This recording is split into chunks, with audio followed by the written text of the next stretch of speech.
अस्सलाम वालेकुम नाज़रीन, कैसे हैं आप सब लोग। उम्मीद करता हूं सब होंगे बखैर और आफियत। एक नई सुबह के साथ हनान बुखारी आपकी खिदमत में हाजिर हैं। इस नई सुबह की किरणों के साथ बहुत सारी नेक तमन्नाएं आपके लिए।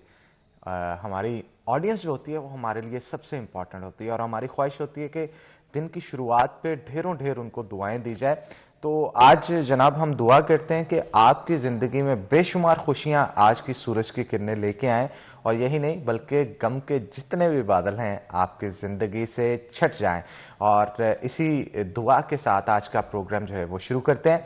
और नाज़रीन, जैसा कि आपको पता है कि हर शो के अंदर हर रोज़ाना की बुनियाद पे हमारी ये कोशिश होती है कि जब भी शो की शुरुआत की जाए किसी ना किसी एक ऐसी चीज़ से की जाए जो कि हमारी दुनिया और आखिरत दोनों के लिए बेहतरीन साबित हो, कुछ नया सीखने को मिले। क्योंकि कहा जाता है कि वो दिन बेकार जाता है जब आप कुछ नया नहीं सीखते। और नया सीखने से मुराद ये नहीं होता कि कोई ऐसी सी चीज़ सीखी जाए जो कि आपके जहन और वहमो गुमा में भी ना हो। बाज़ ये होता है कि किसी के पास बैठने से कोई ना कोई ऐसी बात आपको पता चल जाती है जो जिसका नॉलेज आपको इससे पहले आपकी लाइफ में नहीं होता। और बाज़ ऐसा होता है कि कहीं जाने पे कुछ देख ऐसा लेता है बंदा जो उसने पहले नहीं देखा होता। तो कोई ना कोई सबक आमोज चीज़ें रोज़ाना की बुनियाद पे जो इंसान को ढूंढनी चाहिए और कोशिश किया करें कि ऐसी महफिलों में बैठें जहां से आपको ऐसा नॉलेज में ऐसा इल्म मिले जो कि आपके पास पहले ना हो और वो आपकी ज़िंदगी के लिए मुफीद साबित हो। तो जनाब दिन की शुरुआत करते हैं। हमारा सेगमेंट है एक नेकी एक दिन एक नेकी, उसकी तरफ चलते हैं।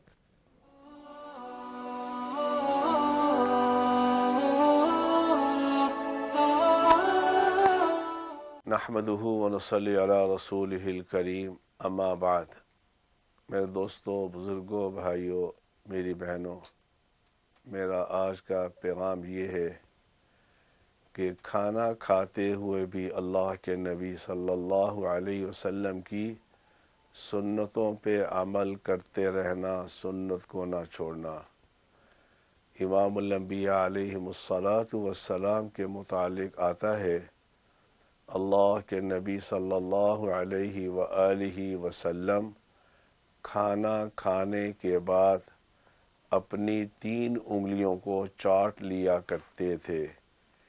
एक अंगूठा, एक शहादत वाली उंगली, एक दरमियान वाली उंगली। क्योंकि अल्लाह के नबी सल्लल्लाहु अलैहि व आलिहि वसल्लम ने इरशाद फरमाया, खाने के अंदर एक ऐसा जुज़ होता है जिसमें बरकत होती है। ये ना हो कि वो बरकत वाला जुज़ आपकी उंगलियों के साथ लगा रहे और आप उंगलियां धो दें, वो बरकत वाला जुज़ पानी में बह जाए। इसलिए मेरे भाइयों, मेरी बहनों, अपने बच्चों से भी इस पर अमल करवाओ कि खाने के बाद उंगलियां चाटना ये सुन्नत है। अल्लाह मुझे भी आपको भी इस सुन्नत पर अमल करने की तौफीक अता फरमाए।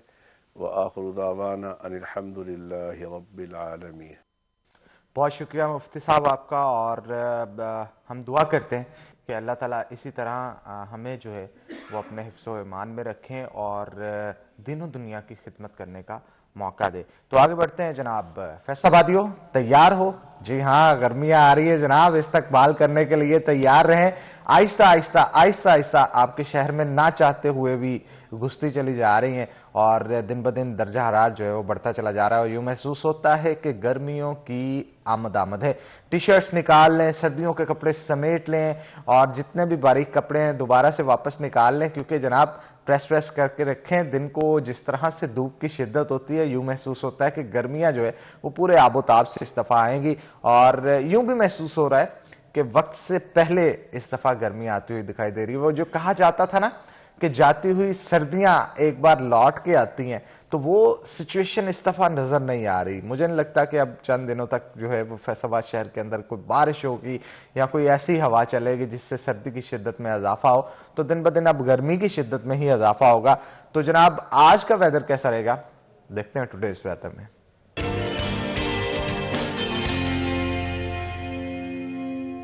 जनाब फसी हैदर हमारे साथ मौजूद होंगे। फसी बताइएगा, जैसे आप खुशगवार हैं, क्या मौसम भी ऐसा खुशगवार होगा? जी बिल्कुल, हर गुजरते रोज़ के साथ फैसलाबाद का मौसम तब्दील होता जा रहा है। अगर आज फैसलाबाद के मौसम की बात की जाए तो सुबह से ही हल्की खुनकी है और हल्की हल्की हवाएं चल रही हैं। अगर दर्जा हरारत की बात की जाए तो कम से कम दर्जा हरारत 16 सेंटीग्रेड रिकॉर्ड किया गया, जबकि से ज़्यादा दर्जा हरारत आज 31 सेंटीग्रेड रहने का इम्कान है। अगर हवा में नमी के तनासुब की बात की जाए तो हवा में नमी का तनासुब 90% रिकॉर्ड किया गया है, जबकि हवाएं 2 किलोमीटर फी घंटा की रफ्तार से चल रही हैं और महकमा मौसमियात के मुताबिक आइंदा 24 घंटों में बारिश का कोई इम्कान ज़ाहिर नहीं किया गया। अलबत्ता जो आज का फैसलाबाद का मौसम है वो हल्की खुनकी भी है और साथ साथ हल्की हवाएं भी चल रही हैं। जी बहुत शुक्रिया फसी, आप मौसम से अपडेट कर रहे थे और जो सूरत हाल चल रही है यही लग रहा है कि गर्मियां अब जल्द आ जाएंगी। और गर्मियों के अंदर सबसे ज्यादा आपको किसका इंतजार होता है? जरा सोचें, सोच के आपने बताना है। लेकिन हाँ, आपको जिस चीज का इंतजार होता है, आपको पता हो ना हो, मुझे जरूर पता है। अब आप पूछेंगे वो कैसे? तो जनाब, सर्दियों में फलों का बादशाह आता है। हाँ जी, आम का इंतजार जो है हर आम बंदे को होता है। तो आप भी इंतजार में होंगे, लेकिन उसके लिए चंद माह अभी वेट करना पड़ेगा। जो अच्छा और खस्ता आम होता है ना, मैंगो, जो जिसे कहा जाता है कि फलों का बादशाह है। अब फलों के बादशाह में भी कुछ बादशाह होते हैं। अब किस तरह से जनाब, वो भी मैं आपको बता देता हूं। आपको पता होगा चौंसा, हाँ जी, व्हाइट चौंसे की मैं बात कर रहा हूं। आमों में भी इनका सरदार जो है वो चौंसा को कहा जाता है। बाकी भी जितने भी आम की इकसाम है वो भी मजे मजे की होती है। अब मैं पता नहीं किस तरफ निकलता जा रहा हूँ। खाने पीने की बात होती है ना, तो मेरे से बर्दाश्त नहीं होता। मैं थोड़ा सा कट लेके, यू टर्न लेके बस फिर उस तरफ को निकल पड़ता हूँ। तो आगे बढ़ते हैं जनाब। आज हमारे साथ बड़े ही हमारे जबरदस्त रिपोर्टर्स मौजूद हैं, उनसे हम गुफ्तगू करेंगे शहर की सूरत हाल के हवाले से। तारुफ मैं आपको करवाता चलूँ उनका। तो जनाब, हमारे साथ हाशिर वड़ैच, बड़ा जबरदस्त ब्राउन कलर का कोट पहन के आज हमारे साथ शो में मौजूद है। हाशिम, वेलकम करते हैं आपको शो के अंदर। और उनके साथ धीमी धीमी मुस्कुराहट से मुझे चोरी चोरी नजरों से देखते हुए हमारे रिपोर्टर हैं मोहम्मद अली नारू। तो नारू साहब, आपको भी जनाब वेलकम करते हैं शो के अंदर। तो पहले चलते हैं हाशिर की तरफ। हाशिर, हाथ क्यों दुबा रहे हैं? ऐसे ऐसे क्यों कर रहे हैं? ये देखें, फिर ऐसे ऐसे ऐसे ऐसे। अच्छा, साइकोलॉजी ये कहती है कि यूं जो बैठता है और इस तरह से हाथ दबाता है अपने, इस तरह के एक्शंस करता है ना, वो थोड़ा कंफ्यूज होता है। Is that true? आप कंफ्यूज तो नहीं है? नहीं, कंफ्यूज तो नहीं हूँ, बिल्कुल भी आपके साथ लग रहा है आपकी आवाज तो सिर्फ मैं, आपने जिस तरह बात की ना कि सर्दी जा रही है, तो वो मैं जाती सर्दी को सिर्फ थोड़ा फील करने की कोशिश कर रहा हूँ, फील करने की कोशिश, दबा रहा हूँ कि ये सर्दी हो रही है कि जैसे ना वो सर्दी जाके, मैं यही चाह रहा हूँ कि जाती सर्दी का बंदा थोड़ा सा मजा ले रहे, थोड़ा सा फील करे। क्योंकि आपको पता है सारा दिन हमने बाहर रहना हमें पड़ता है, तो 10-11 बजे के बाद गर्मी जो है वो तकरीबन शुरू हो रही है यहाँ। अच्छा, ये मतलब बताते बताते चीजों को साथ में बेबसी क्यों जाहिर करते हो? हमने सारा दिन बाहर रहना होता है। नहीं, मैं आपको बता रहा हूँ, करना होता है बाबा, काम ही हमारा ये है। तो हम तो मैं मतलब वही मैं आपको बता रहा हूँ ना कि आप तो एंकर हैं, आपने तो यहीं पे बैठे रहना, बल्कि आप भी प्रोग्राम पहले बाद में एंकर है, सॉरी। तो वो फिर हमें ज्यादा थोड़ी गर्मी लगती है, तो इस वजह से अब थोड़ा बैठा हूँ, थोड़ा ठंड का माहौल है, तो मैं चाह रहा हूँ कि फील करूँ। आपने आते जिस तरह डरा दिया कि भाई सर्दी तो जा रही है, बस गर्मी आने वाली है, तो उस वजह से मैं थोड़ा डर गया। तो मैंने फौरी फैसला किया कि अभी जो गर्मी है ना, वो सर्दी है ना, उसको थोड़ा महसूस किया जाए। तो उस वजह से वो हाथ जो है वो थोड़े मैं दबा रहा था। और अच्छा, बाहर का मौसम आता जा रहा है, जश्न बहारा भी सजने जा रहा है फैसलाबाद के अंदर।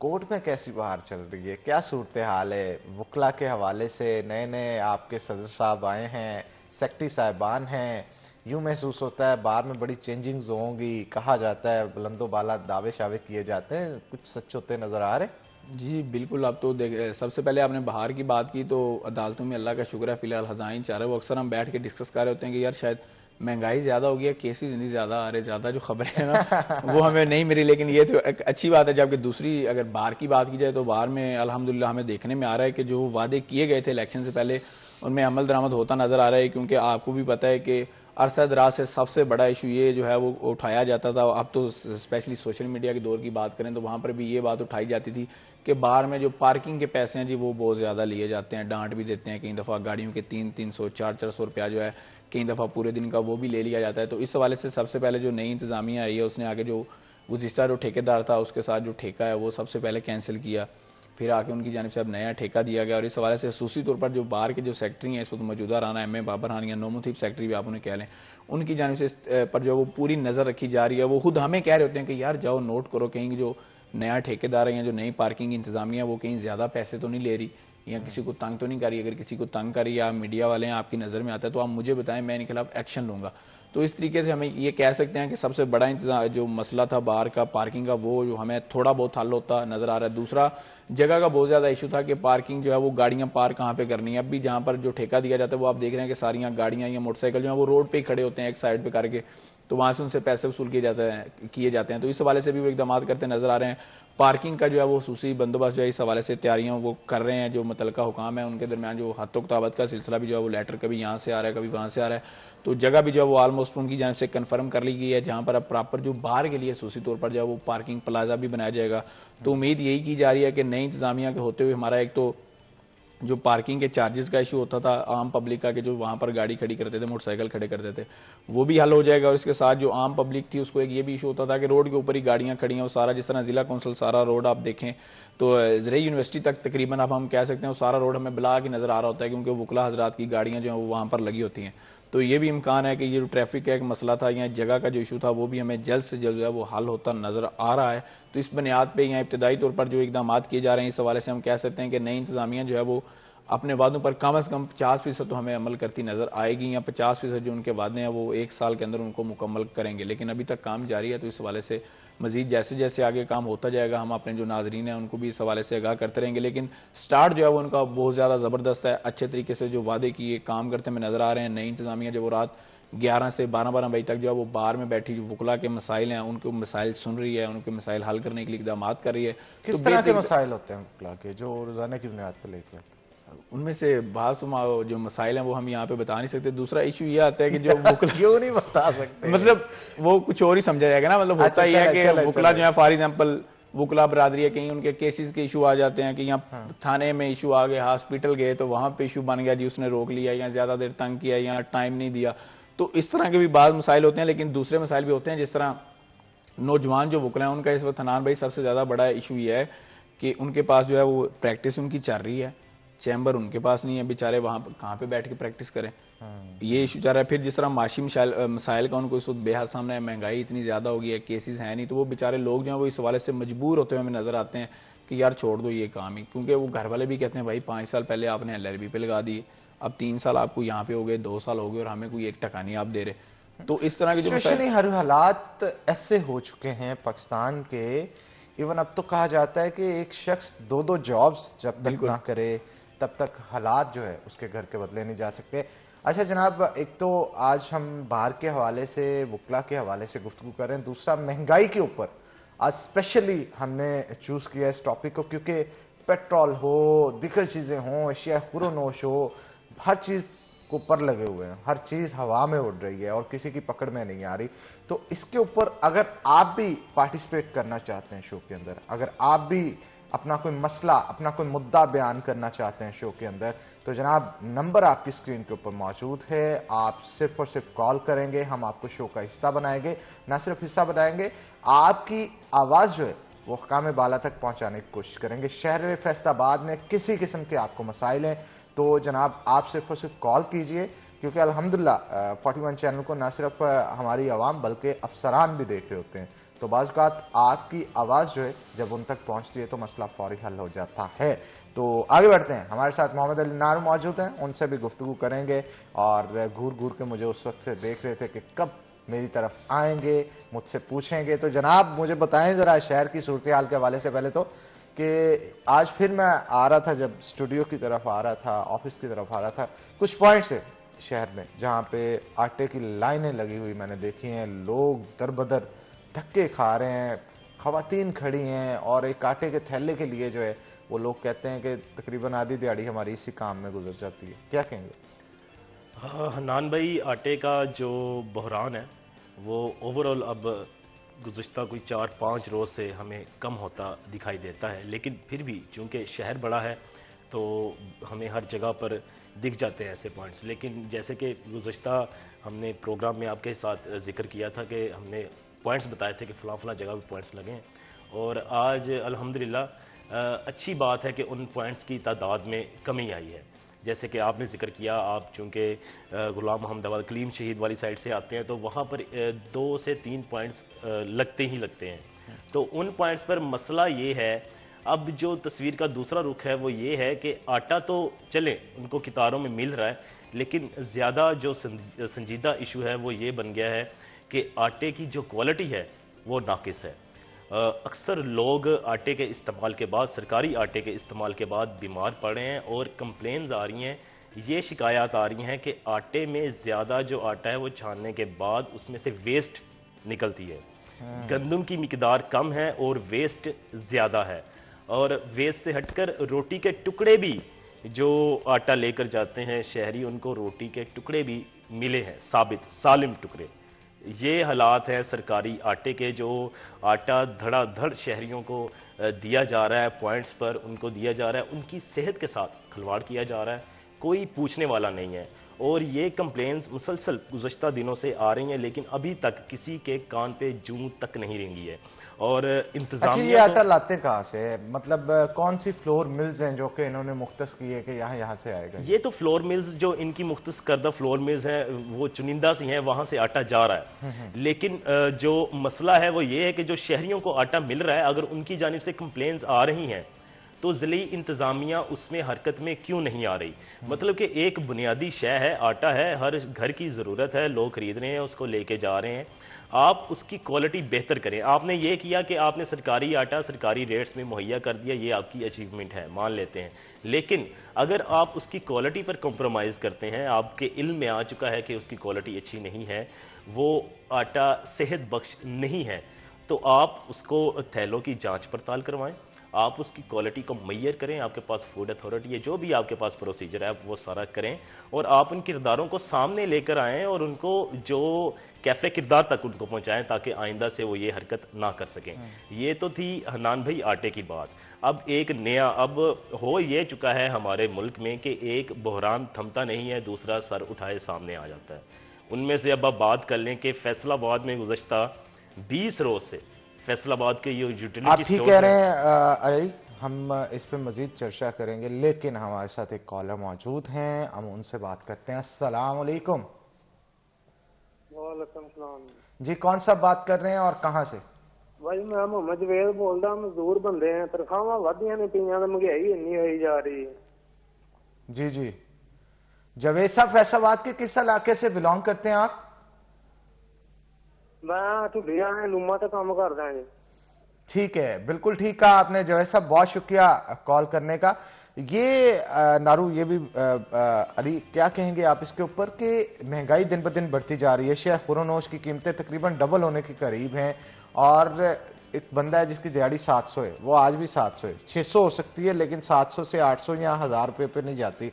अब इसके ऊपर फैक्ट्री मालकान भी ये कहते हैं कि हमारे ऊपर बिजली का बोझ, गैस का बोझ बढ़ता जा रहा है, और ऊपर से हम तनख्वाहें बढ़ाएं, ये तो मुमकिन नहीं है। तो एक आम आदमी किस तरह से गुजर बसर कर रहा है? बहुत सारे लोग तो घरों में जो सोने की बालियां मौजूद है बेगमात की, वो बेच रहे हैं, फिर घर में जो सामान पड़ा है वो बेच रहे हैं, कि किसी तरह खाने पीने का जो है वो पूरा किया जाए सिस्टम। सर, पहले होता था हनान भाई के महंगाई एक तबके को इफेक्ट करती थी, हम कहते थे कि जो निचला तबका है वो महंगाई में पिस कर रह गया है। हालिया जो महंगाई की लहर है, इसने किसी को माफी नहीं दी है, वो अपर क्लास हो, मिडिल क्लास हो या लोअर क्लास हो, हर सतह पर जाकर इसने इफेक्ट किया है। और सबसे ज्यादा हम ये कह सकते हैं कि सबसे ज्यादा जो मुतासिर हुआ है वो तबका, वो है मजदूर तबका।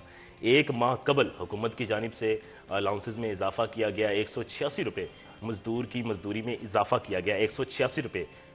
186 रुपये से आपने उसकी मजदूरी में कितना इजाफा कर दिया है? आप अरे भाई 186 तो किया ही तो किया, लेकिन जो मालकान है वो भी तो करे ना। गवर्नमेंट के सिर्फ और सिर्फ करने से क्या होता है? यहाँ पे मैं लाजमी तौर पे मेंशन करना चाहूंगा, जो लेबर मूवमेंट के जो सरबराहान हैं उनको लाजमी तौर पे मैं यहाँ पे कहना चाहूंगा, जनाब इस वक्त जरूरत है उनको आपकी, आप उनके हक के लिए खड़े हों। और बहुत सारे ऐसे ही हैं कि जो ओहदेदारान हैं लेकिन उनकी अपनी भी लूमें हैं, उनको पता है कि जनाब इनके लिए आवाज उठाई तो पहले अपनी लूमों पे जो मजदूर काम करते हैं उनके लिए तनख्वाह बढ़ानी पड़ेगी, तो वो फिर नाम नहाद ही लीडर बन जाते हैं मेरा ख्याल में। क्या कहेंगे आप? सर, लीडर्स आवाज तब उठाते हैं जब उनके जाती मसाइल सामने आते हैं, जब उनके जाती मफादात के ऊपर हरफ आखिर आता है या कोई मामला आता है, तब वो उठते हैं। आम मजदूर के लिए कौन बात करता है? अब यहाँ पर हमने हनान भाई ये गुज़श्ता रोज़ ही मैंने एक दिन कबल की आप को बात बता रहा हूँ कि मुख्तलिफ तबकों को इकट्ठा किया मैंने, एक टीचर, एक कारोबारी शख्सियत और एक मजदूर, उनको एक जगह इकट्ठा किया और उनसे पूछा कि जनाब आपके हालात कैसे जा रहे हैं, कैसे गुजर बसर हो रहा है। तो इस पर बिल्कुल ठीक है, हम इस पे मजीद गुफ्तगू करेंगे। हमारे साथ एक कॉलर मौजूद है, उनसे बात करते हैं। अस्सलाम वालेकुम। अस्सलामुअलैकुम जी। जी वालेकुम अस्सलाम। कौन साहब और कहां से? मैं तारिक महमूद बोल रहा हूँ चिन्योट से। अभी आपका प्रोग्राम मैंने देखा तो मैं इस हवाले से बात ये करना चाह रहा था कि आज मंडी में विजिट पे वो मैं गया हुआ था, वो कुछ परचेज करनी, तो वहां पे मैंने एक दो नहीं कई जगहों पे देखा जो बासी सब्जियां हैं, जो नकारा सब्जियां हैं, वहां पे वो सेल हो रही हैं। और वहां पे पूछने पे मैंने कहा जी कि हमें फ्रेश दें, कहते जी कि फ्रेश तो आपकी कुव्वत खरीद में नहीं आएगा, आप ये ले जाएं। एक तो मैंने वहां पे ये चीज देखी। दूसरी, वहां पे अगर गवर्नमेंट के वहां पे कोई टैक्स ये वो लगे हुए हैं तो उनका कोई चेक एंड बैलेंस वहां पे नहीं है, पूछने वाला कोई नहीं है। वहां पे ये पोजीशन देखने के बाद मैंने ये सोचा कि ये सब्जियां अगर ये लोग ले जाते हैं तो वो लोग तो जिंदा मर जाएंगे, यानी कि वो लोग तो वो जहर और पॉइजन वो ले रहे हैं। वहां पे कोई बंदा नहीं पूछने वाला, वहां पे धड़ल्ले से हर चीज फरोख्त हो रही है और वो चीजें जो बिल्कुल नाकिस चीजें हैं वहां पे वो बिक रही हैं, कोई पूछने वाला नहीं है। तारिक साहब, क्या आपने कोई एप्लीकेशन दी इंतजामिया को कि ये सूरत हाल चल रही है? अभी आया ही हूँ, अभी आया हूँ। ठीक है ठीक है तारिक साहब, बहुत शुक्रिया।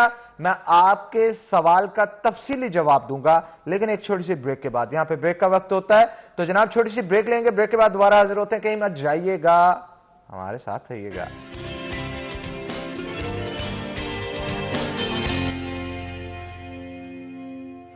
वेलकम बैक नाज़रीन, ब्रेक के बाद खुश आमदीद। हमारी लाइफ का सबसे खूबसूरत लम्हा यह होता है कि जब हम लौट के आपके पास आते हैं। तो जनाब हमारे साथ कॉलर मौजूद थे चिन्योट से और उन्होंने हमें आगाह किया कि बासी सब्जियां जो है वो सेल आउट की जा रही हैं।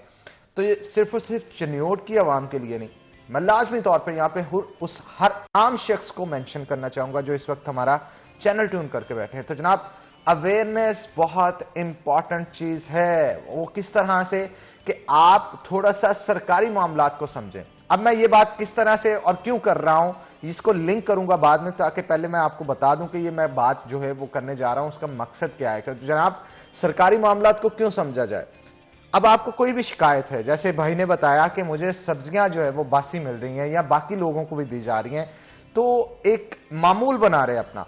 हर वो चीज जहां से आपको शिकायत है उसका मुतलका डिपार्टमेंट देखें और जाके वहां पे कोई अमल हो या ना हो, एक पढ़ी लिखी बात है कि आपने एक दरखास्त लिख के उस चीज के खिलाफ, उस दुकानदार के खिलाफ या कोई भी मामला हो, वहां पे आपने मुतलका हेड के लिए एक एप्लीकेशन लिखनी है। एप्लीकेशन लिख के उसे सबमिट जरूर करवाना है। यकीन जानिए ये एक ऐसा प्रोसेस है जिससे बहुत बेहतरी आ सकती है, लेकिन हमारी आवाम में से बहुत सारे लोगों को इस मामले का नहीं पता। सपोज आप किसी दुकान से चीजें खरीदें, वो आपको महंगी मिल रही हैं, आपको सरकारी निर्खों का पता है, लेकिन इसके बावजूद भी वो महंगी मिल रही हैं, तो उसका तरीकाकार ये होगा कि आप एक एप्लीकेशन लिखेंगे, असिस्टेंट कमिश्नर के नाम लिख दें या प्राइस कंट्रोल मजिस्ट्रेट के नाम लिख दें, ताकि वहां पे बर वक्त एक्शन किया जा सके। उस एक एक्शन से, उस एक एप्लीकेशन से सिर्फ और सिर्फ आपका नहीं, आप जैसे जो सैकड़ों लोग वहां पे चीजें खरीदने के लिए जा रहे हैं उसके लिए भला हो सकता है। अब इसी तरह मैं लाजमी तौर पे मेंशन करूंगा, हम अक्सर औकात गुफ्तगू करते हैं ना, दिन को शुरू होते हैं कि यार आटे की लाइनें लगी हैं, ये हो गया वो हो गया।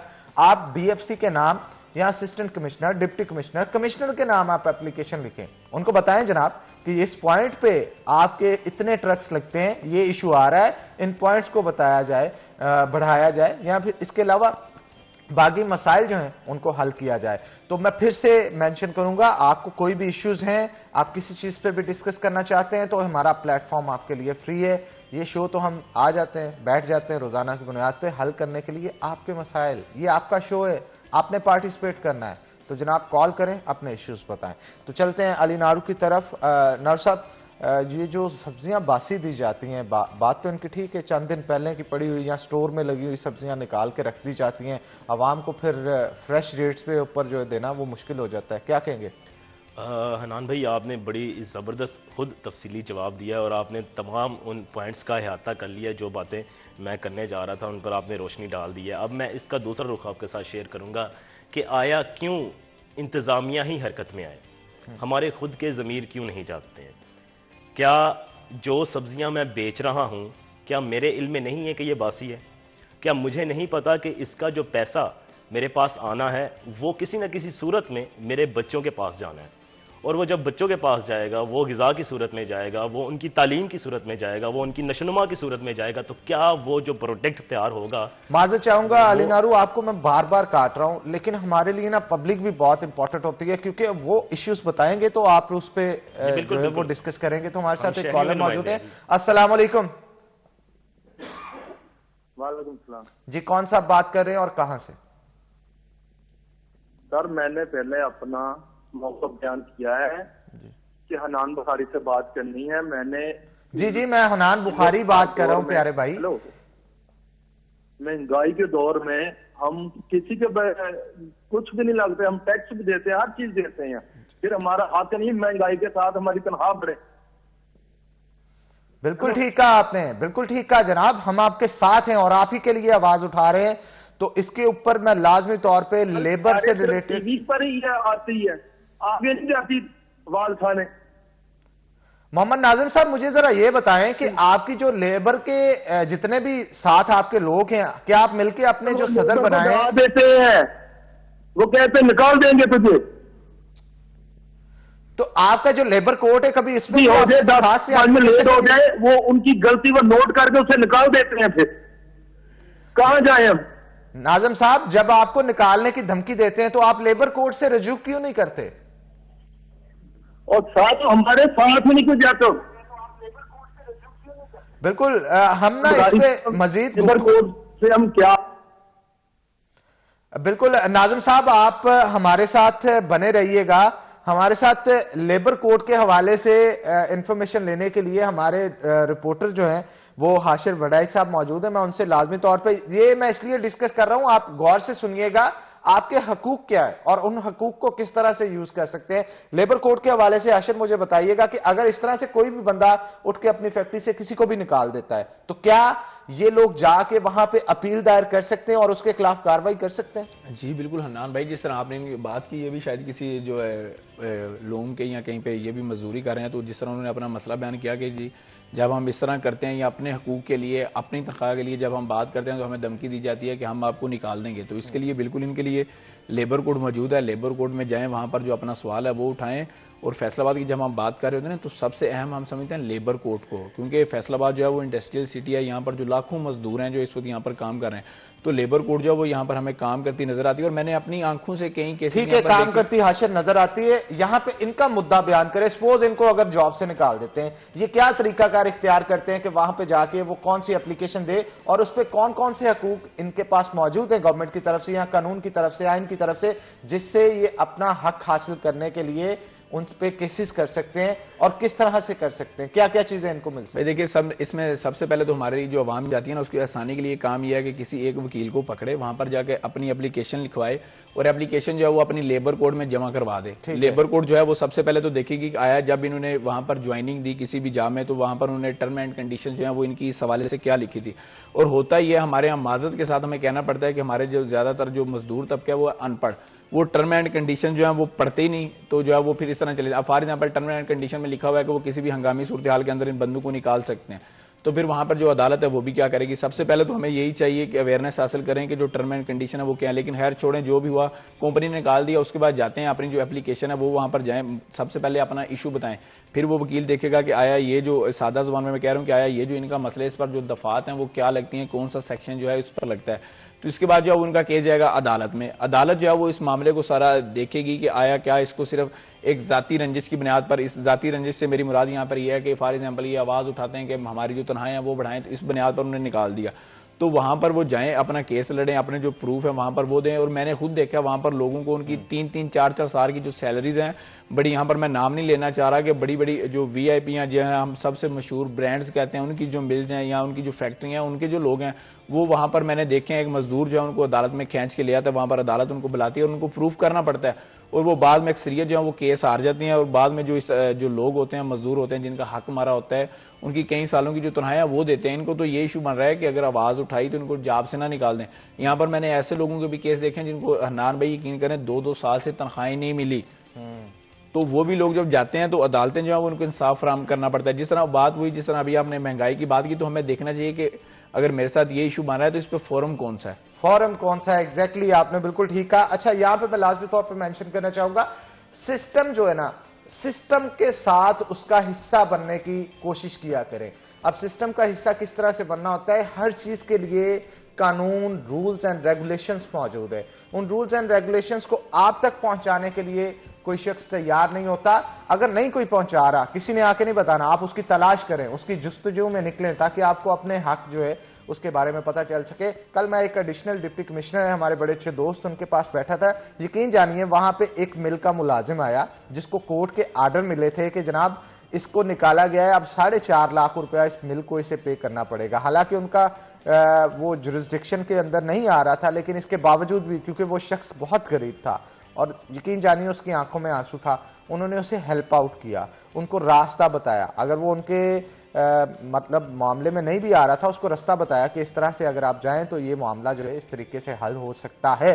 कोर्ट आपको इंसाफ देता है, आगे उस पर अमल करवाना, किस किस जगह पे कैसे कैसे जाके चीजें करनी है, इतनी तगदू तो यहाँ पे मैं आपको एक बार फिर से रोक रहा हूँ कि जिस तरह आपने कहा कि कोर्ट आर्डर देता है, कोर्ट जो है वो अपने आर्डर इंप्लीमेंट भी करवाता है। अगर फॉर एग्जांपल कहीं पे नहीं हुआ, कोर्ट की जानब से जो यहाँ पर आर्डर दिया गया, अगर वो इंप्लीमेंट नहीं हुआ तो दोबारा तुहीन अदालत की जो एप्लीकेशन है वो दायर करें, क्योंकि हम ये चाहते हैं, असल में महंगाई इतनी है, हम उकता इतना गए हैं चीजों से कि हम जो कहते हैं यार अदालत जाके की करना, 6 महीने तक की खड़ा है। हमें जो है कम से कम अपनी अदालतों पर अपना जो इत्मीनाद है, हमें वो अदालतों पर बहाल करना होगा। मैंने यहाँ पे ये देखा कि मतलब फॉर एग्जाम्पल उसे आप दर्जा 4 ही कह सकते हैं कि उनके मुलाजमीन के लिए यहाँ पर जो अफसरान है, बड़े बड़े महकमों, FWMC समेत दीगर कई महकमों के, उनके जो है वो वारंट गिरफ्तारी निकले हैं कि भैया अदालत आपको ये आर्डर दे रही है या अदालत आपको तलब कर रही है, तो आप आ क्यों नहीं रहे या आप इस पर अमल दरामद क्यों नहीं कर रहे। तो हमें सिर्फ वही पता करना चाहिए कि हमारे लिए बेस्ट जो फोरम है या कौन सा फोरम है जहां से हमें इंसाफ मिल सकता है, हम वहां पर जाएं तो सही। अब इन्होंने मुझे यकीन है कि आज तक कभी एक एप्लीकेशन नहीं दी होगी कहीं पर भी, सिर्फ जो एहतजाज होगा, एहतजाज का हिस्सा जो है वो बने होंगे। अब माजरत के साथ हमें यह कहना पड़ता है कि कोई भी जो तंजीम है, चाहे वो लेबर कौमी मूवमेंट के हवाले से कोई भी जितनी भी तंजीमें या विंग्स बनाई गई हैं, उनके जो मालकान है वो या जो उनकी सरबराही इस वक्त कर रहे हैं, जो एहतजाज को लीड कर रहे होते हैं, वो तो इन बेचारों का मसला सुनते तक नहीं जब वो एहतजाज खत्म कर देते हैं। बात वो करते हैं, बात वो एहतजाज शुरू होगा, जी मजदूर की जो तनख्वाह है वो बढ़ाओ, एक वो पेपर पे लिख के दे देंगे कि जी तनख्वाहें बढ़ जाएंगी। उसके बाद आज तक कभी इन्होंने खुद इनके जो सरबराहान है उन्होंने कभी आके अमल दरामद किया। और दूसरी बात यह है कि अगर किसी भी मिल में बात करें, जिस उन्होंने कहा बंदे निकाल देंगे, तो भाई एक मिल में अगर 500 बंदा काम कर रहा है तो फिर आप आपस में मुत्तहिद हो, 500 बंदे को निकाल, मुत्तहिद हो, आवाज उठाएं। आवाज नहीं उठाएंगे तो मसला किस तरह से पता चलेगा, और मसले का पता ही नहीं जब चलेगा तो वो हल कैसे होगा। तो जनाब आवाज उठाएं, ना सिर्फ अपने हक के लिए बल्कि शो में भी आवाज उठाएं। हम आपकी आवाज जो है हकाम वाला तक पहुंचाएंगे। यहां पे छोटा सा ब्रेक लेंगे, ब्रेक के बाद दोबारा हाजिर होते हैं। कहीं नहीं जाना, हमारे साथ हैं।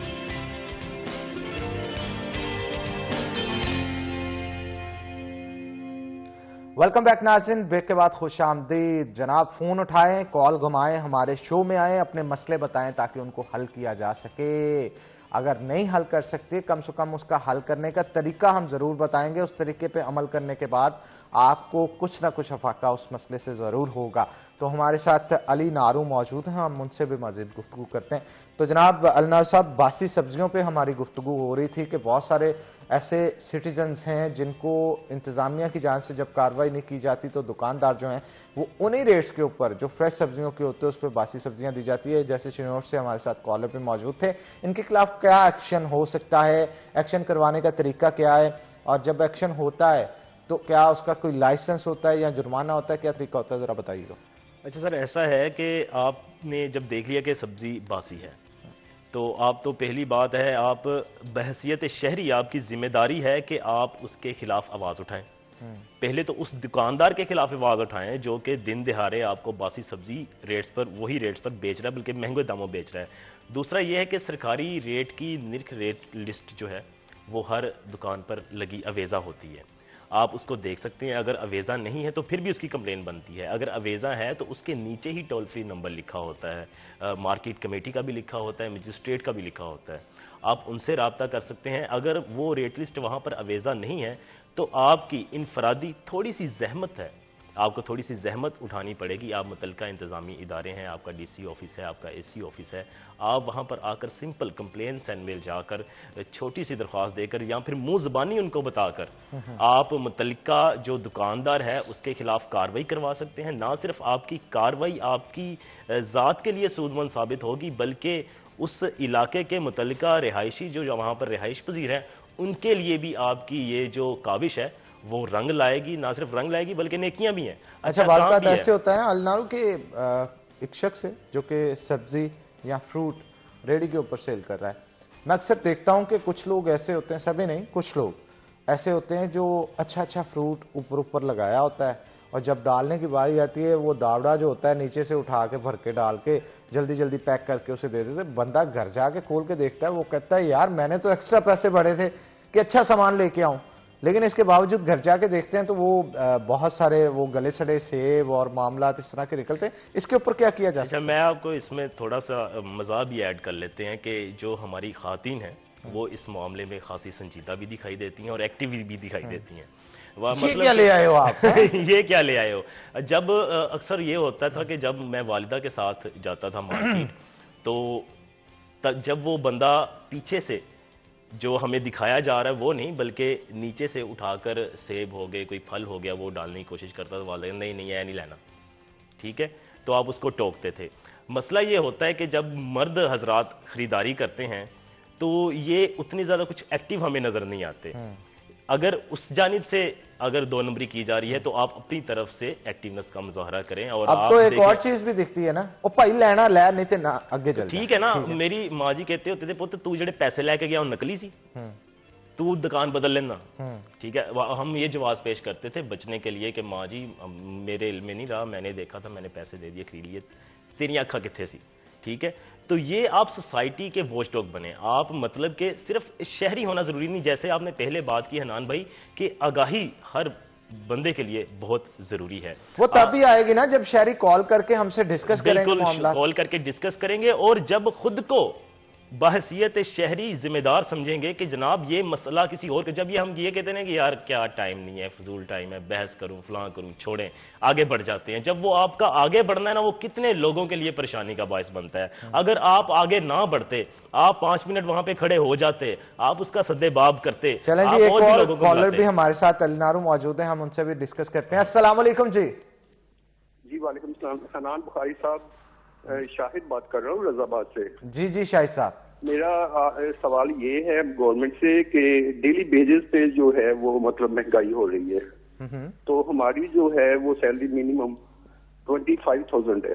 जी जी, कुछ ऐसा होना चाहिए मतलब कि डेली बेसिस पे, आजकल इतना जदीद दौर है, डेली बेसिस पे जो है ना पर डे के हिसाब से ना इंक्रीमेंट होनी चाहिए, मतलब कि इनको लगानी चाहिए। बिल्कुल ठीक कहा शाहिद साहब, बहुत शुक्रिया आपके कॉल करने का। अच्छा हाशिर, इस हवाले से बताएं कि डेली वेजेस के मुलाजमीन के हकूक जब नहीं मिलते तो उनको क्या तरीकाकार इख्तियार करना चाहिए, और अगर उनकी तनख्वाह कम है तो उसको किस तरह से जो है वो बढ़ाने की दरख्वास्त देनी चाहिए और किस जगह पे देनी चाहिए। तीसरा, अगर उनको हकूक नहीं मिल रहे, अगर वो परमानेंट होना चाहते हैं, उसके लिए भी बहुत सारे एहतजाज हुए ना पिछले दिनों में, जो परमानेंट होना चाहते थे, डेली वेजेस पे काम करते थे, तो इसके ऊपर कानून क्या कहता है? इसके हवाले से ना हमारे साबका गवर्नर रह चुके हैं पंजाब के चौधरी सरवरना, तो उनकी मैं क्लिप सुना था, उसमें वो बता रहे थे कि पाकिस्तान का जो कानून है ना उसके मुताबिक कोई भी बंदा अगर चाहे वो डेली वेजेस पे या कॉन्ट्रैक्ट बेस पे किसी भी जगह पे किसी भी फर्म के अंदर अगर काम कर रहा है तो 90 दिन या 90 दिन से ज्यादा उसने 91 दिन भी अगर काम कर लिया तो वो वहां पे परमानेंट तस्वर किया जाएगा लॉ के मुताबिक। लेकिन हमारे यहाँ पे ये होता है कि दिन या 90 दिन क्या या 3 माह क्या, यहाँ पे कहीं कहीं साल जो है वो हमारे यहाँ पर गुजर जाते हैं और हमें पता चलता है जी कि हम लोग जो है वो वहाँ पे कॉन्ट्रैक्ट पे काम कर रहे थे जो परमानेंट हुए नहीं। और बाज़ दफ़ा ऐसे भी होता है कि हमारे यहाँ पे क्योंकि पाकिस्तान की सियासत इस तरह की है कि फॉर एग्जांपल अगर आपके दौर हुकूमत में कोई बंदे लगे हैं, कोई नई जॉब्स आपने डेवलप की हैं, वहाँ पर बंदों को रखा है, मेरी हुकूमत है कि मैं आते साथ सबसे पहले उनको निकालूंगा कि यार ये हन्नान ने लगाए थे, इन बंदों को बाहर निकालो। एक तो ये इशू आता है। दूसरा ये है कि अगर जिस तरह ये बात कर रहे थे, अगर आया वो किसी सरकारी इदारे में अगर काम कर रहे हैं या किसी प्राइवेट इदारे के अंदर जो वो काम कर रहे हैं, क्योंकि कॉन्ट्रैक्ट बेस ज़्यादा जो होता है वो होता है या जो हम उन्हें सेमी गवर्नमेंट कह सकते हैं या गवर्नमेंट के जो इदारे हैं उनके अंदर, तो वहां पे तो गवर्नमेंट जो है वो उनकी जानिब से जो फिक्स सैलरी है वो वहां पर लगाई जाती है। लेकिन जिस तरह इन्होंने बात की कि अगर इनको कम मिलती है या इनको कोई इश्यूज हैं, तो इस हवाले से फेस्को के खिलाफ एक फैसला आया था, 2 से 3 दिन हुए हैं FIA कोर्ट के अंदर। वहां पे वो बंदा था, वो क्या करता था कि नीचे जो कॉन्ट्रैक्ट बेस्ड जो उन्होंने मुलाजमी रखे थे उनको जो कोई बोनस वगैरह जो मिलता था या उनकी सैलरी कोई इंक्रीज वगैरह हुई या स्पेशली क्योंकि फैसले के अंदर बोनस का जिक्र था तो मैं उसका जिक्र करूंगा, तो वो बोनस की रकम उसने अपने जो नीचे या अपने अंडर जो काम कर रहे थे उनको उसने दी ही नहीं थी। और जो मुलाजमीन थे उनको पता ही नहीं था कि आया हमें जो बोनस है वो कहीं पे मिला है या नहीं मिला। वो बाद में जब वो बातें चलती गई कि कोई आपस में 2 बार जो मुलाजमीन थे वो मिले तो उसने बताया, फिर उसके खिलाफ दरखास्त जो है वो सबसे पहले उन्होंने दी कि अपने महकमे के अंदर। हमारे यहाँ पे ये होता है कि हमारे जितने सरकारी महकमे होते हैं ना, फॉर एग्जाम्पल आप यहाँ पर हम ले लें हरारगी की अगर बात करें स्ट्रक्चर की, तो फॉर एग्जाम्पल अगर कोई महकमा तलीम में काम कर रहा है उसको कोई इशू है तो वो सबसे पहले अपने जो डिप्टी DO हैं या फिर CO हैं उन तक एप्लीकेशन पहुंचाए। उसके बाद जो है वो प्रॉपर एक इदारे से केस बनता है, उस केस जो है वो फिर मुतलका में रेफर होता है कि आया वो FIA कोर्ट के अंदर जाएगा या लेबर कोर्ट के अंदर जाएगा या किस कोर्ट के अंदर जाएगा। तो सबसे पहले तो हमें जो आवाज़ उठानी चाहिए, स्पेशली जिस तरह आपने तनख्वाह की बात की, तो इस तरह के जो मसाइल हैं वो सबसे पहले हमें अपनी फर्म के अंदर जो है वो वहाँ पर हल करने चाहिए। हल से मुराद मैं ये कह रहा हूँ कि हमें कम से कम एप्लीकेशन जो है वो देनी चाहिए। फिर एप्लीकेशन मामूल बनाए, एप्लीकेशन जो वो, क्योंकि अब देखें ना हनान भाई, मैं अगर आप मुझे बताएंगे नहीं या मैं आपको बताऊंगा नहीं तो हमें एक दूसरे के मसाइल का पता कैसे चलेगा। अच्छा, एक और चीज, एप्लीकेशन सिर्फ देना ही नहीं, उसका बैकअप लेना भी बहुत इंपॉर्टेंट चीज होता है। आप उसको मार्क करवाएं लाजमी तौर पे। जब तक वो मार्क होके आगे नहीं मूव फॉरवर्ड करेगी तो वो अफसरान तक नहीं पहुंचेगी और उस मसले का हल नहीं होगा।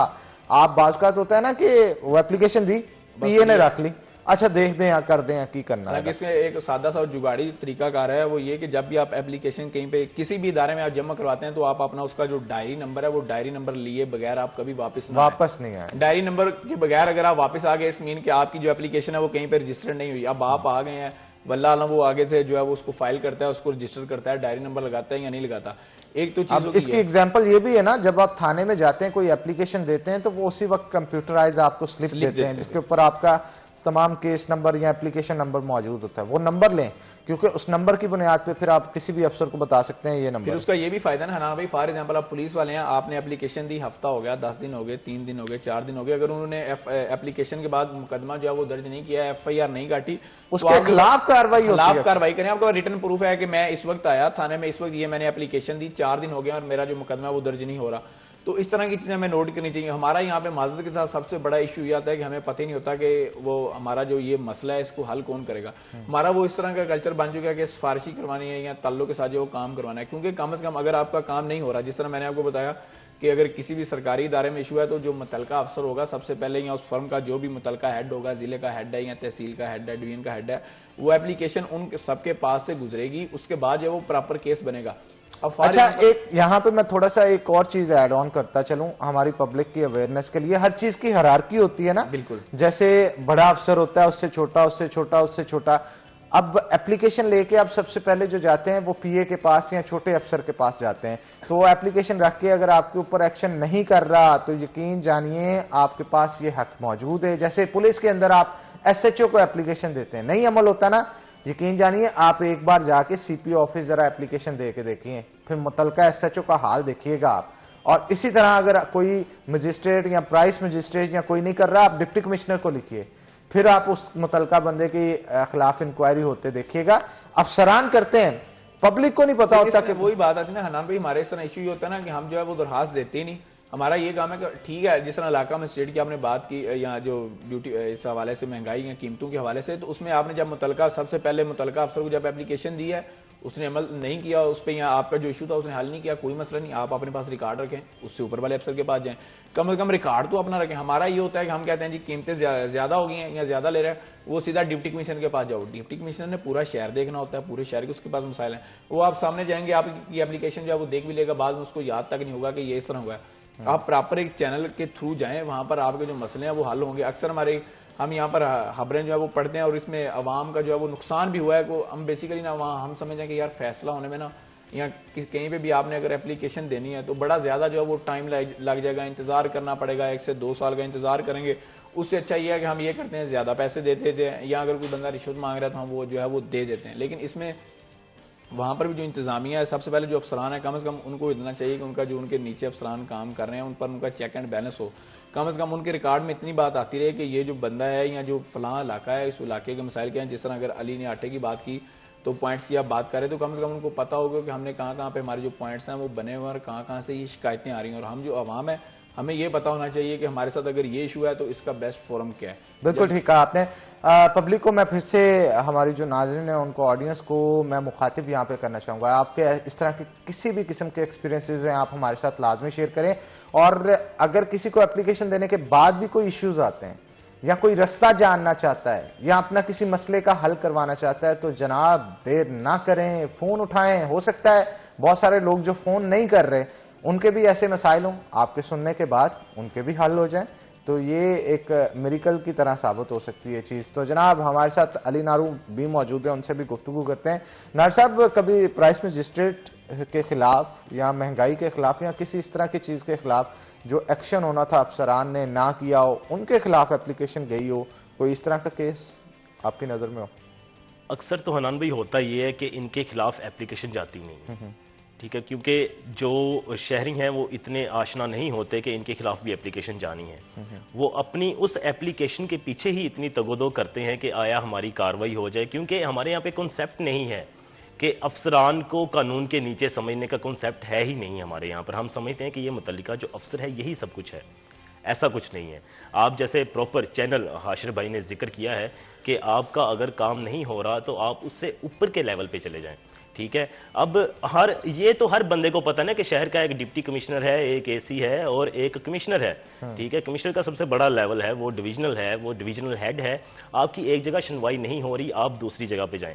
लेकिन आ जाकर बात आ जाती है मुशक्कत पर कि हम जाती सतह के ऊपर मुशक्कत उठाना पसंद नहीं करते हैं। हम मामले को हज़फ कर जाते हैं या उसको नज़रअंदाज कर जाते हैं। जिस दिन बहैसियत कौम हम ये समझ गए, हमने ये अपना लिया कि ये मसला किसी दूसरे का नहीं है, ये इज्तमाई मसला बाद में बनेगा, पहले ये इनफरादी मसला है, क्योंकि हर मामला ये कानून है।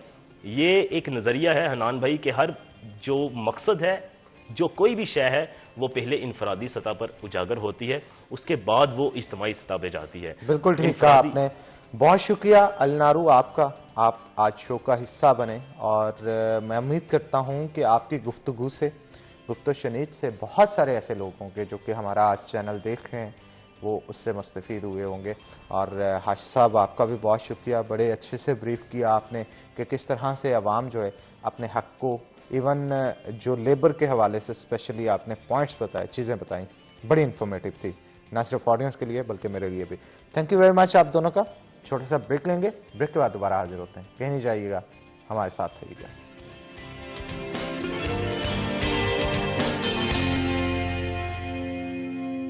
वेलकम बैक नाज़रीन, ब्रेक के बाद खुशामदीद। जैसा कि आपको पता है कि इससे पिछले सेगमेंट में हमारे साथ कुछ कॉलर्स भी मौजूद थे और सिचुएशन जो है वो सब्जियों के हवाले से या मौजूदा महंगाई के हवाले से गुफ्तगू जो है वो की जा रही थी।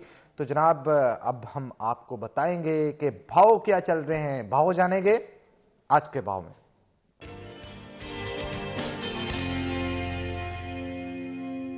हमारे साथ बिलाल डोगे मौजूद होंगे। बिलाल बताइएगा क्या सूरत हाल है, कौन कौन सी चीजें महंगी हुई और कौन कौन सी सस्ती?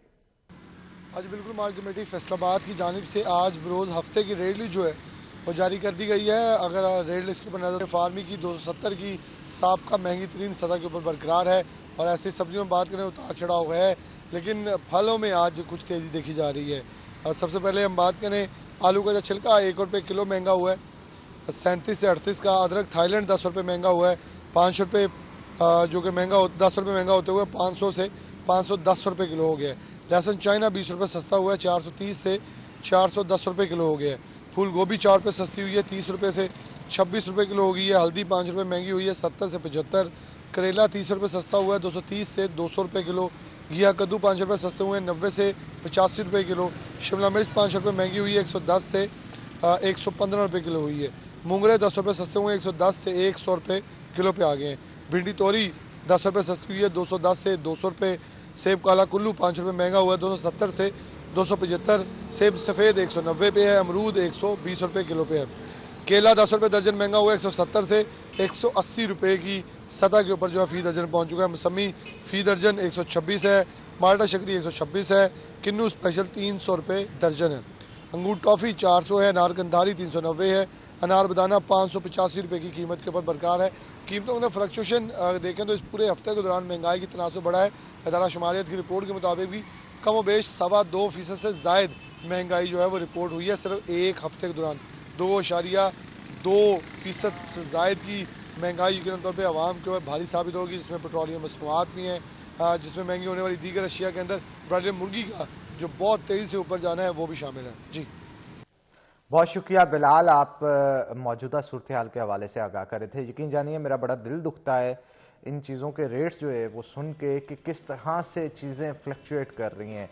यही सूरत हाल रही तो एक गरीब आदमी जिसकी दिहाड़ी 700-800-900 रुपये होती है वो किस तरह से गुजर बसर करेगा। आप देखें कि डिस्ट्रीब्यूशन मुनसफाना ये है कि नहीं, कि इन पैसों के अंदर वो बिजली का बिल भी दे, वो बच्चों की फीसें भी लाए, घर का सामान भी लाए, खाने पीने का भी करे, और खुदा न खास्ता कोई एक आधा जी घर में बीमार भी हो जाता है उसकी जिम्मेदारी करे, उसकी मसले मसाइल हल करे, अद्वियात लेके आए। अद्वियात के रेट्स भी आसमानों पे लग चुके हैं, हर चीज़ में महंगाई है, जाए तो जाए कहाँ बंदा। ये मसला जो है अब किस तरह गवर्नमेंट को हल करना पड़ेगा, और संजीदा सूरत हाल है और संजीदगी से के साथ ही इसके ऊपर सोचने पे इसका कोई हल हो सकता है। लेकिन एट लास्ट अल्लाह के आगे दुआ करनी चाहिए, लेकिन दुआ के साथ साथ मेरा ये सोचना है, मेरा ये कहना है कि कोशिश भी करनी चाहिए, क्योंकि कोशिश में हरकत में बरकत होती है ना। तो जब तक आप हरकत ही नहीं करेंगे तो बरकत किस तरह से आएगी। तमाम लोगों के लिए जो गुर्बत की लकीर से नीचे आ चुके हैं, यकीन जानिए बड़ा दिल फटता है उनकी सूरत हाल को देख के। सफ़ेद पोश भी बहुत सारे लोग होते हैं, बताते नहीं हैं, लेकिन अपना गुजर बसर बहुत मुश्किलों से करते हैं। अल्लाह ताला तौफीक दे तमाम मसाइल को हल करने की गवर्नमेंट को। तो आगे बढ़ते हैं जनाब, अब हम बात करेंगे एक ऐसे खेल पे जो कि नौजवानों का खेल है, और नौजवान ही नहीं बल्कि कड़ियल नौजवानों का खेल है। और जब कड़ियल नौजवानों की बात आती है, पंजाबी बड़े आगे होते हैं, और ये खेल भी पंजाब का ही समझा जाता है, और पंजाब से निकल के यूं निकला इस धरती से, इस मिट्टी की खुशबू जो है वो दुनिया भर के अंदर अब पहचानी जाती है सिर्फ और सिर्फ इस खेल की वजह से। किस खेल के बारे में मैं गुफ्तगू कर रहा हूँ? जी हाँ, वो है कबड्डी। कबड्डी जो है वो शी जवानों का खेल है, और जैसे ही वो पंजाबी च कहते हैं ना, पहला पाँदे हुए पहलवान जो उतरते हैं उखाड़े च, ते दूसरे लोगों ने जाके टच करके उत्थों मुड़ के आ जाते। बड़ा खूबसूरत खेल है, और इसकी इन्वॉल्वमेंट मैं देख रहा हूँ कि पिछले 5 साल से इस कदर बढ़ चुकी है कि दुनिया भर के अंदर लोग इसे बहुत ना सिर्फ पसंद कर रहे हैं बल्कि इसके वर्ल्ड कप भी हुए। और खुशाइंद बात यह है कि वर्ल्ड कप हमारे पंजाब के पाकिस्तान में भी हो चुका है, इंडिया में भी हो चुका है, और इस तरह के अब जिस तरह से ये दोनों कंट्रीज़, क्योंकि ये पौध यहाँ की है, यहाँ से निकले आए ये खेल, तो अब बहुत सारी दुनिया के लोग हैं जो कि इस खेल को पसंद कर रहे हैं और इसमें इन्वॉल्वमेंट अपनी जो है वो ला रहे हैं। पाकिस्तान को, इंडिया को देखते देखते बहुत सारे मुल्कों ने अब इसकी जो अपनी कौमी टीम्स हैं वो बना दी हैं, और इसको पॉपुलर किया जा रहा है, और पॉपुलर हो भी रहा है। तो हमारे साथ आज जो इस मौजू पे, इस खेल पे गुफ्तगू करने के लिए जो गेस्ट हमारे साथ मौजूद हैं, उनका तारुफ आपसे करवाता चलूँ। जनाब हमारे साथ बिल्ला भट्टी मौजूद हैं। बिल्ला भट्टी जो हैं वो बड़ी ज़बरदस्त कमेंट्री करते हैं, और अपनी कमेंट्री से 4 चांद लगाते हैं। ये खेल खूबसूरत नहीं बल्कि इसके साथ साथ कमेंट्री इसको खूबसूरत बहुत बना देती है। और जब कमेंट्री हो रही होती है ना सिर्फ कमेंट्री में ये बताया जाता है कि कौन सा खिलाड़ी आ रहा है, अब बातों बातों में ये भी बताया जाता है किस कौम के साथ इसका ताल्लुक है, उस कौम की तारीख क्या है, और किस तरह से इसने मैच में आके कौन सा दाव पेच लगा के भागना होता है। तो ये हर चीज़ बताई, बड़ी खूबसूरत चीज़ होती है। आप इंटरनेट पे निकाल के भी देख सकते हैं, लेकिन कोशिश करें लाइव देख, आपका भी खून जोश मारने लगता है उसे देख के। तो आगे बढ़ते हैं, हमारे साथ दूसरे गेस्ट जो मौजूद हैं, हमारे साथ चौधरी बिलाल बंदेशा मौजूद हैं जो कि कबड्डी प्रमोटर भी हैं और ऑनर है Bandesha royal Belgium kabaddi club के। तो आपको भी जनाब वेलकम करते हैं शो के अंदर। तो पहले चलते हैं बिल्ला भट्टी की तरफ से। तो जनाब बिल्ला भट्टी साहब, नाम बड़ा आपका जबरदस्त है, एक दुल्ला भट्टी था, एक बिल्ला भट्टी है, तो क्या कहेंगे? देखो जी, पहला तो थोड़ा थैंक यू, तुसीं सानूं मदू कीता और इन्ना मान सेवा दे रहे हो, बहुत शुक्रिया थोड़ा। हाय, थोड़े नाल गल करन दा मैनूं चस आ रही है, पता क्यों? तुसीं पंजाबी च गल कर रहे हो, ठेठ पंजाबी। देखो जी, पंजाबी साडी माँ बोली है और पंजाबी साडे सिर दा ताज है, इन्हूं असीं अपने सिर ते सजा के रखिया जी। और जिस भी पंजाबी ने पंजाबी नूं छड्डिया वो दुनिया ते सर्वाइव नहीं कर सकिया, वो पिछे होया। तो सानूं जरूर अपनी माँ बोली, माँ खेड़ कबड्डी नाल और पंजाबी बोली नाल जुड़िया रहना चाहिए। साडे पुरखियां दी बोली है, साडे पुरखियां दी खेड़ है, तो सानू जरूर ਇਹਦੇ ਨਾਲ जुड़िया रहना चाहिए। बिल्कुल ठीक कहा आपने। तो मैं लाजमी तौर पे फिर से एक बार मेंशन करना चाहूंगा अपनी नाज़रीन को, जनाब कबड्डी को लेके किसी भी किस्म का आपके ज़हन में सवाल है, फोन उठाएं, डायल घुमाएं और आ जाएं हमारे शो में। आप घर बैठे हैं लेकिन पार्टिसिपेट कर सकते हैं जनाब, आपके लिए प्लेटफॉर्म 24 घंटे खाली है। आप किसी भी वक्त आएं और आके जो है वो कॉल करें और कॉल करके अपने बयान रिकॉर्ड भी करवा सकते हैं, लेकिन कोशिश करें कि आप लाइव सेशन के अंदर आएं। हम आपका इंतजार कर रहे हैं जनाब। तो हमारे साथ चौधरी बिलाल बंदेशे साहब भी मौजूद हैं और उनसे भी गुफ्तगू करते हैं। बंदेशे साहब, मुझे ये बताएं, नया प्लेयर किस तरह से निकालते हैं? जैसे क्रिकेटर होता है ना, उसकी बैटिंग को देख के, बॉलिंग को देख के, कबड्डी का प्लेयर निकालने के लिए क्या कुछ करना पड़ता है? बिस्मिल्लाहिर्रहमानिर्रहीम। थैंक यू बुखारी साहब फॉर योर इन्विटेशन। बड़ी आपने मज़े की बात की है कि प्लेयर को कैसे देखें। जैसे आपकी कैटेगराइज हर खेल की होती हैं, उसमें कैंप्स होते हैं। जैसे क्रिकेट ले लें आप, डिस्ट्रिक्ट, तहसील, तहसील से डिवीज़न, सेम हमारा भी यही सिस्टम है। और प्लेयर का चुनाव जो होता है, क्योंकि ये एक बड़ी ताकतवर और नौजवानों की खेल है, तो इसमें उम्र सबसे टीन एज में हम बच्चा होता है, फिर उसकी बॉडी को हम वैल्यूएट करते हैं, फिर उसकी प्रैक्टिस को वैल्यूएट करते हैं। उसकी बिना पर जब वो नर्सरी लेवल से, ग्रूट्स लेवल से बढ़ के आके आता है, गांव लेवल पे खेलता है, विलेज लेवल पे, विलेज से फिर ऊपर मैच में आता है, इसी तरह प्रमोट होकर फिर वो फेडरेशन जो है उसको ऊपर लेके आती है और वो किसी ना किसी महकमे का फिर हिस्सा बनता है, क्लब का हिस्सा बनता है, तो उसका प्रोफेशनल जो लाइफ जो गेम के वाले से फिर वो स्टार्ट होती है। बिल्कुल ठीक कहा आपने। अच्छा, अलाउंसेस क्या दिए जाते हैं? कबड्डी के प्लेयर को खाना पीना बड़ा तगड़ा रखना पड़ता है, माशाल्लाह आपकी भी सेहत काफी जबरदस्त है, कड़ियल शड़ियल लगता है, जिम शिम करते हैं। मुझे बताएं, खाने पीने में देसी घी, मक्खन और गोश्त, उनको इस तरह की बहुत सारी चीजें चाहिए, रोजाना की बुनियाद पे एक हैंडसम अमाउंट चाहिए होती है इन सब चीजों के लिए। जी बुखारी साहब, एग्जैक्टली। इसके ये तो गेम ही प्योरली जो है ये डाइट की है। इसकी डाइट को और प्रैक्टिस को बड़ा मेंटेन करके चलाया जाता है। ज़ाहिर सी बात है, जो एक प्लेयर सुबह तहज्जुद टाइम उठता है और वो लोगों के उठने से पहले तक 2 घंटे 3 घंटे अपनी प्रैक्टिस कर चुका होता है, तो डेफिनेटली जितनी वो पावर के साथ काम करता है, प्रैक्टिस करता है अपनी, उसके लिए उसे डाइट भी चाहिए होती है। तो डाइट में हम तो आज भी कबड्डी में जो है वो देसी खुराक को जो है वो तरजीह देते हैं एज कंपेयर टू प्रोटीन्स और ये समहाउ, मतलब देसी फैटी। हाँ जी। अच्छा, मुझे ये बताएं, क्रिकेट में तो होता है ना, एक बच्चा है जो कह लें कि एक ऐसे घर से वाबस्ता है जिसके वालिदैन मजदूरी करते हैं और बड़ी मुश्किल से गुजर बसर करते हैं। अब उसके बॉलिंग स्किल्स हैं, आप उसे ले लेते हैं कि यार बॉलिंग अच्छी करता है, इसकी पेस अच्छी है या स्विंग अच्छी करता है, तो चलें इसे मौका देते हैं। एक बैटिंग अच्छा करता है बंदा, तो चलें उसे मौका देते हैं, बैटिंग अच्छा करे। स्टेमिना की तरफ बाद में आते हैं। अरे ये काम ही जो कबड्डी का है, ये तो शुरू ही इस चीज यार, इधर बावा किड्डियां, इधर छाती कितनी चौड़ी है, ठीक है ना, इधर सेहत कितनी है, इधर वेट कितना है, तो ये सबके लिए खुराक चाहिए होती है। एग्जैक्टली। अब एक बंदा ऐसे घर से बिलोंग करे कि ये अफोर्ड ही नहीं करता, तो वो कबड्डी में किस तरह से आएगा? क्या फिर ये खाते पीते घरानों का ही खेल रह जाएगा? बड़ा अच्छा सवाल किया जी आपने। देखिए, मैं थोड़ा सा पीछे लेके जाऊं ना, जब कबड्डी कमर्शियल नहीं थी, अब कबड्डी कमर्शियल हो चुकी है। पहले कौडी दा मोल कौडी सी, ठीक है, मतलब प्लेयर अपने लिए, अपने नाम के लिए खेलता था। और मुझे बड़ा याद है कि कहीं मैच होना और ट्रकों पे, बसों पे चढ़ के रात ट्रालियां ते सफर करके ते प्लेयर मैच खेडन जाते सन।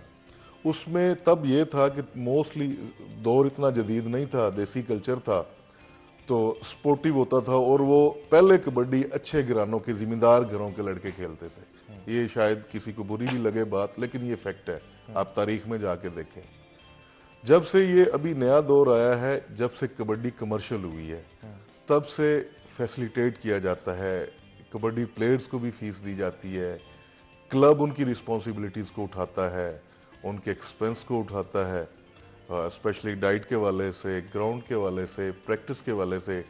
डेडिकेटेड कोच हैं, डेडिकेटेड लोग हैं जो प्रैक्टिस करवाते हैं। और उसके साथ जो बच्चा ऐसा है, टैलेंटेड है, गेम करने वाला है, और हम उसकी सपोर्ट करते हैं, चाहे उसका खाने का मसला हो, उसके रहने का मसला हो, उसके जो भी वाजिबात हों, वो हम फुलफिल करते हैं अपने क्लब वाले। बिल्कुल ठीक कहा आपने। बिल्ला भट्टी साहब, जनाब कोई कमेंट्री शमेंट्री सुनाए ना हमें। अगर आज हम आपकी मौजूदगी का फायदा नहीं उठाएंगे तो फिर ये ज्यादती होगी। सपोज अब जो वो क्या कहते हैं उसे, रेड डालना, रेड जो है अगर डल रही है और रेड पे मौजूद है हमारे बिनियामीन फैसलाबाद के बड़े यार जबरदस्त प्लेयर है, और मेरी आंखों के सामने बिनियामीन बहुत ऊपर गया। पहले मैचेस में क्या था और अब मैचेस के अंदर किस तरह करता जाऊं जी। वो हमारे क्लब के ही प्लेयर है, क्या बात है। Bandesha royal Belgium kabaddi club ने ही सही स्टार्ट किया उसने, और अल्हम्दुलिल्लाह आज वो दुनिया का सुपर डुपर स्टार है। सुपर डुपर स्टार है जनाब बिनियामीन की रेड के ऊपर, और किस तरह से वो करते हैं। जरा कबड्डी की कमेंट्री जबरदस्त बनानी है आपने थोड़ी सी। जी बहुत थैंक यू जी। बहुत शानदार नज़ारा खेड कबड्डी का, सज्जिया होया फब्बिया होया मैदान, ਠਾਠਾ मारदा कट्ठ कि जिस जिले ने दिते ने सब तो बहुते प्लेयर कबड्डी नूं, जिस जिले ने दिते ने सब तो बहुते प्लेयर कबड्डी नूं, जिस जिले दे लोकी करन प्यार कबड्डी नूं, जिस जिले दे पिंड पिंड विच वसदा है हड़ कबड्डी दा, बिल्लिया पटिया फैसलाबाद है गढ़ कबड्डी दा, बिल्लिया पटिया फैसलाबाद है गढ़ कबड्डी दा, और कबड्डी दा घर फैसलाबाद, फैसलाबाद जड़ा वाला पिंड 102 बुढ़े के चक वाला नौजवान, ए मलक मानूला दा छोटा भाई BRB कबड्डी क्लब दा नौजवान मलक बिनियामीन, जिन्हें 2020 वर्ल्ड कप दे विच बल्ले बल्ले करवाई है, फिर यूरोप दी ग्राउंडां ते जाके, आस्ट्रेलिया दी ग्राउंडां ते जाके पाकिस्तान का नाम रोशन किया। इस समय खेड मैदान में कबड्डी पाने के वास्ते बढ़िया होया। सामने 4 नौजवान खड़े है, केड़ा नौजवान मोहरे होकर डक पाने की ट्राई करता है। सो आ नौजवान 2 नंबर तो मोहरे होकर डकन की ट्राई की है, पर पॉइंट 30 सैकंड का बेड़ा बीतता होया और पॉइंट रेडर के खाते हो चुका है। क्या बात है जनाब, क्या बात है, क्या बात है। अच्छा ये भी बड़ी मजेदार चीज होती है ना कमेंट्री की, बीच बीच में शायरी भी पढ़ी जाती है, और पंजाबी के बड़े तगड़े शेर जो है जो खून गरमा देते। मतलब एक बंदा आ रहा है रेड डालने के लिए, वो बाद का कमेंट्री सुन के भूतर जाता इदा होंदा जनाब। जी जी साडे लफ्ज जिहड़े है ना जी, प्लेयर भी सानूं दसदे आ, कमेंट्री जिहड़ी है वो लफ्ज साडे खुराक दा काम करदे। ग्राउंड दे विच ना खुराक ते तुसीं खानी नहीं है, जो तुसीं खा लिया, जो सिख लिया, पिछों सिख लिया।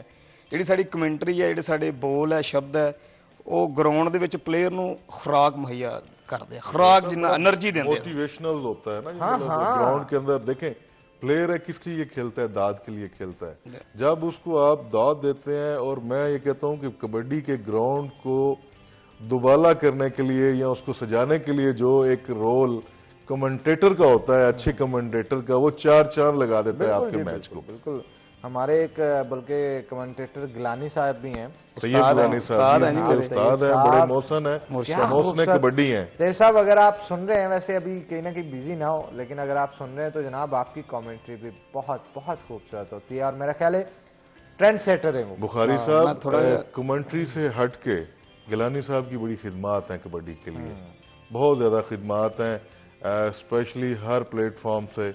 मैं तो ये कहूंगा कि उन्होंने अपनी जो लाइफ है ना वो डेडिकेट की है कबड्डी के लिए। बहुत कम और रेयर लोग मिलेंगे जो इस लेवल के जो है, जिन्होंने अपनी लाइफ ही जो है डेडिकेट कर दी है कबड्डी के लिए। बड़े कम और चीदा लोग मिलेंगे आप। ये वो शख्स हैं, मैं अपनी नाज़रीन को बताता चलूं, छोटे छोटे ग्राउंड्स होते हैं ना, जहां पे बाज़ात में देखता होता था। अभी तो कनाल एक्सप्रेस वे जो है इसकी दोनों तरफ पे सर्विस लेन्स बन गई हैं, लेकिन ये मैं आज से चंद साल पहले की बात कर रहा हूँ कि यहाँ से जब गुजरते होते थे ना, स्पेशली कश्मीर अंडरपास जहाँ पे ब्रिज बना हुआ है और अंडरपास भी है, वहाँ पे लेफ्ट साइड पे और राइट साइड पे लोग वहाँ पे खाड़े बना लेते थे, खुद से ये खाड़े बना के वहाँ पे जोर आजमाई की जा रही होती थी, प्रैक्टिस की जा रही होती थी। और ये तैयब गिलानी साहब को मैंने देखा है कि छोटे छोटे इवेंट्स के ऊपर फ्री ऑफ कॉस्ट जाके, जनाब एक पैसा नहीं लेना, अपने पल्ले से माजूर चाहूँगा, अपने पास से सारे एक्सपेंस टॉलरेट करके उन इवेंट्स पे जाके कमेंट्री किया करते थे और लोगों को एंटरटेन किया करते थे। और ये एक मेरा ख्याल है भट्टी साहब बड़ी एंटरटेनमेंट है। मैं थोड़ा ऐड करता जावां, गिलानी साहब ने इत्थे भी कबड्डी नूं बहुत प्रमोट किया है ना पाकिस्तान दे विच। इस तो हट के वो कई दफ़ा टीमां आउट ऑफ कंट्री लैके गए है और कमेंट्री करके घट तो घट 10-15 मुल्क जिहड़े है वो फिर के आए। मेरे उस्ताद है, मेरे मोहसन है, और उन्हों के थापड़े नाल ही मैं रिसेंटली जिहड़ा है बहरीन दे विच कमेंट्री करके आया। उहदे विच उन्हां दा बहुत किरदार है और उन्हों का बहुत थापड़ा रहा। चलो थोड़ी जी होर कमेंट्री करके सानू दिखाओ ना, मतलब जिसमें वो कहते हैं ना, लो जी ये जट आ गया, तो लो जी ये राणा आ गया, तो इसके ऊपर थोड़ा सा टच दे जरा। ठीक है, गेस्ट को हंजू खून दे रोवे तहास यारो, हंजू खून दे रोवे तहास यारो, ते दसदा ए जद रोल पंजाबियां दा, अग दा दरिया भी तैर के लंघ जांदा, ते नहीं डुबदा कदे भी कोल पंजाबियां दा, ते अंबर चिड़ी दी चुंझ विच कैद कर देन, आ वेख कदी दिल खोल पंजाबियां दा, ते सारा आलम ही झूम उठदा, वजदा है जद ढोल पंजाबियां दा, वजदा है जद ढोल पंजाबियां दा।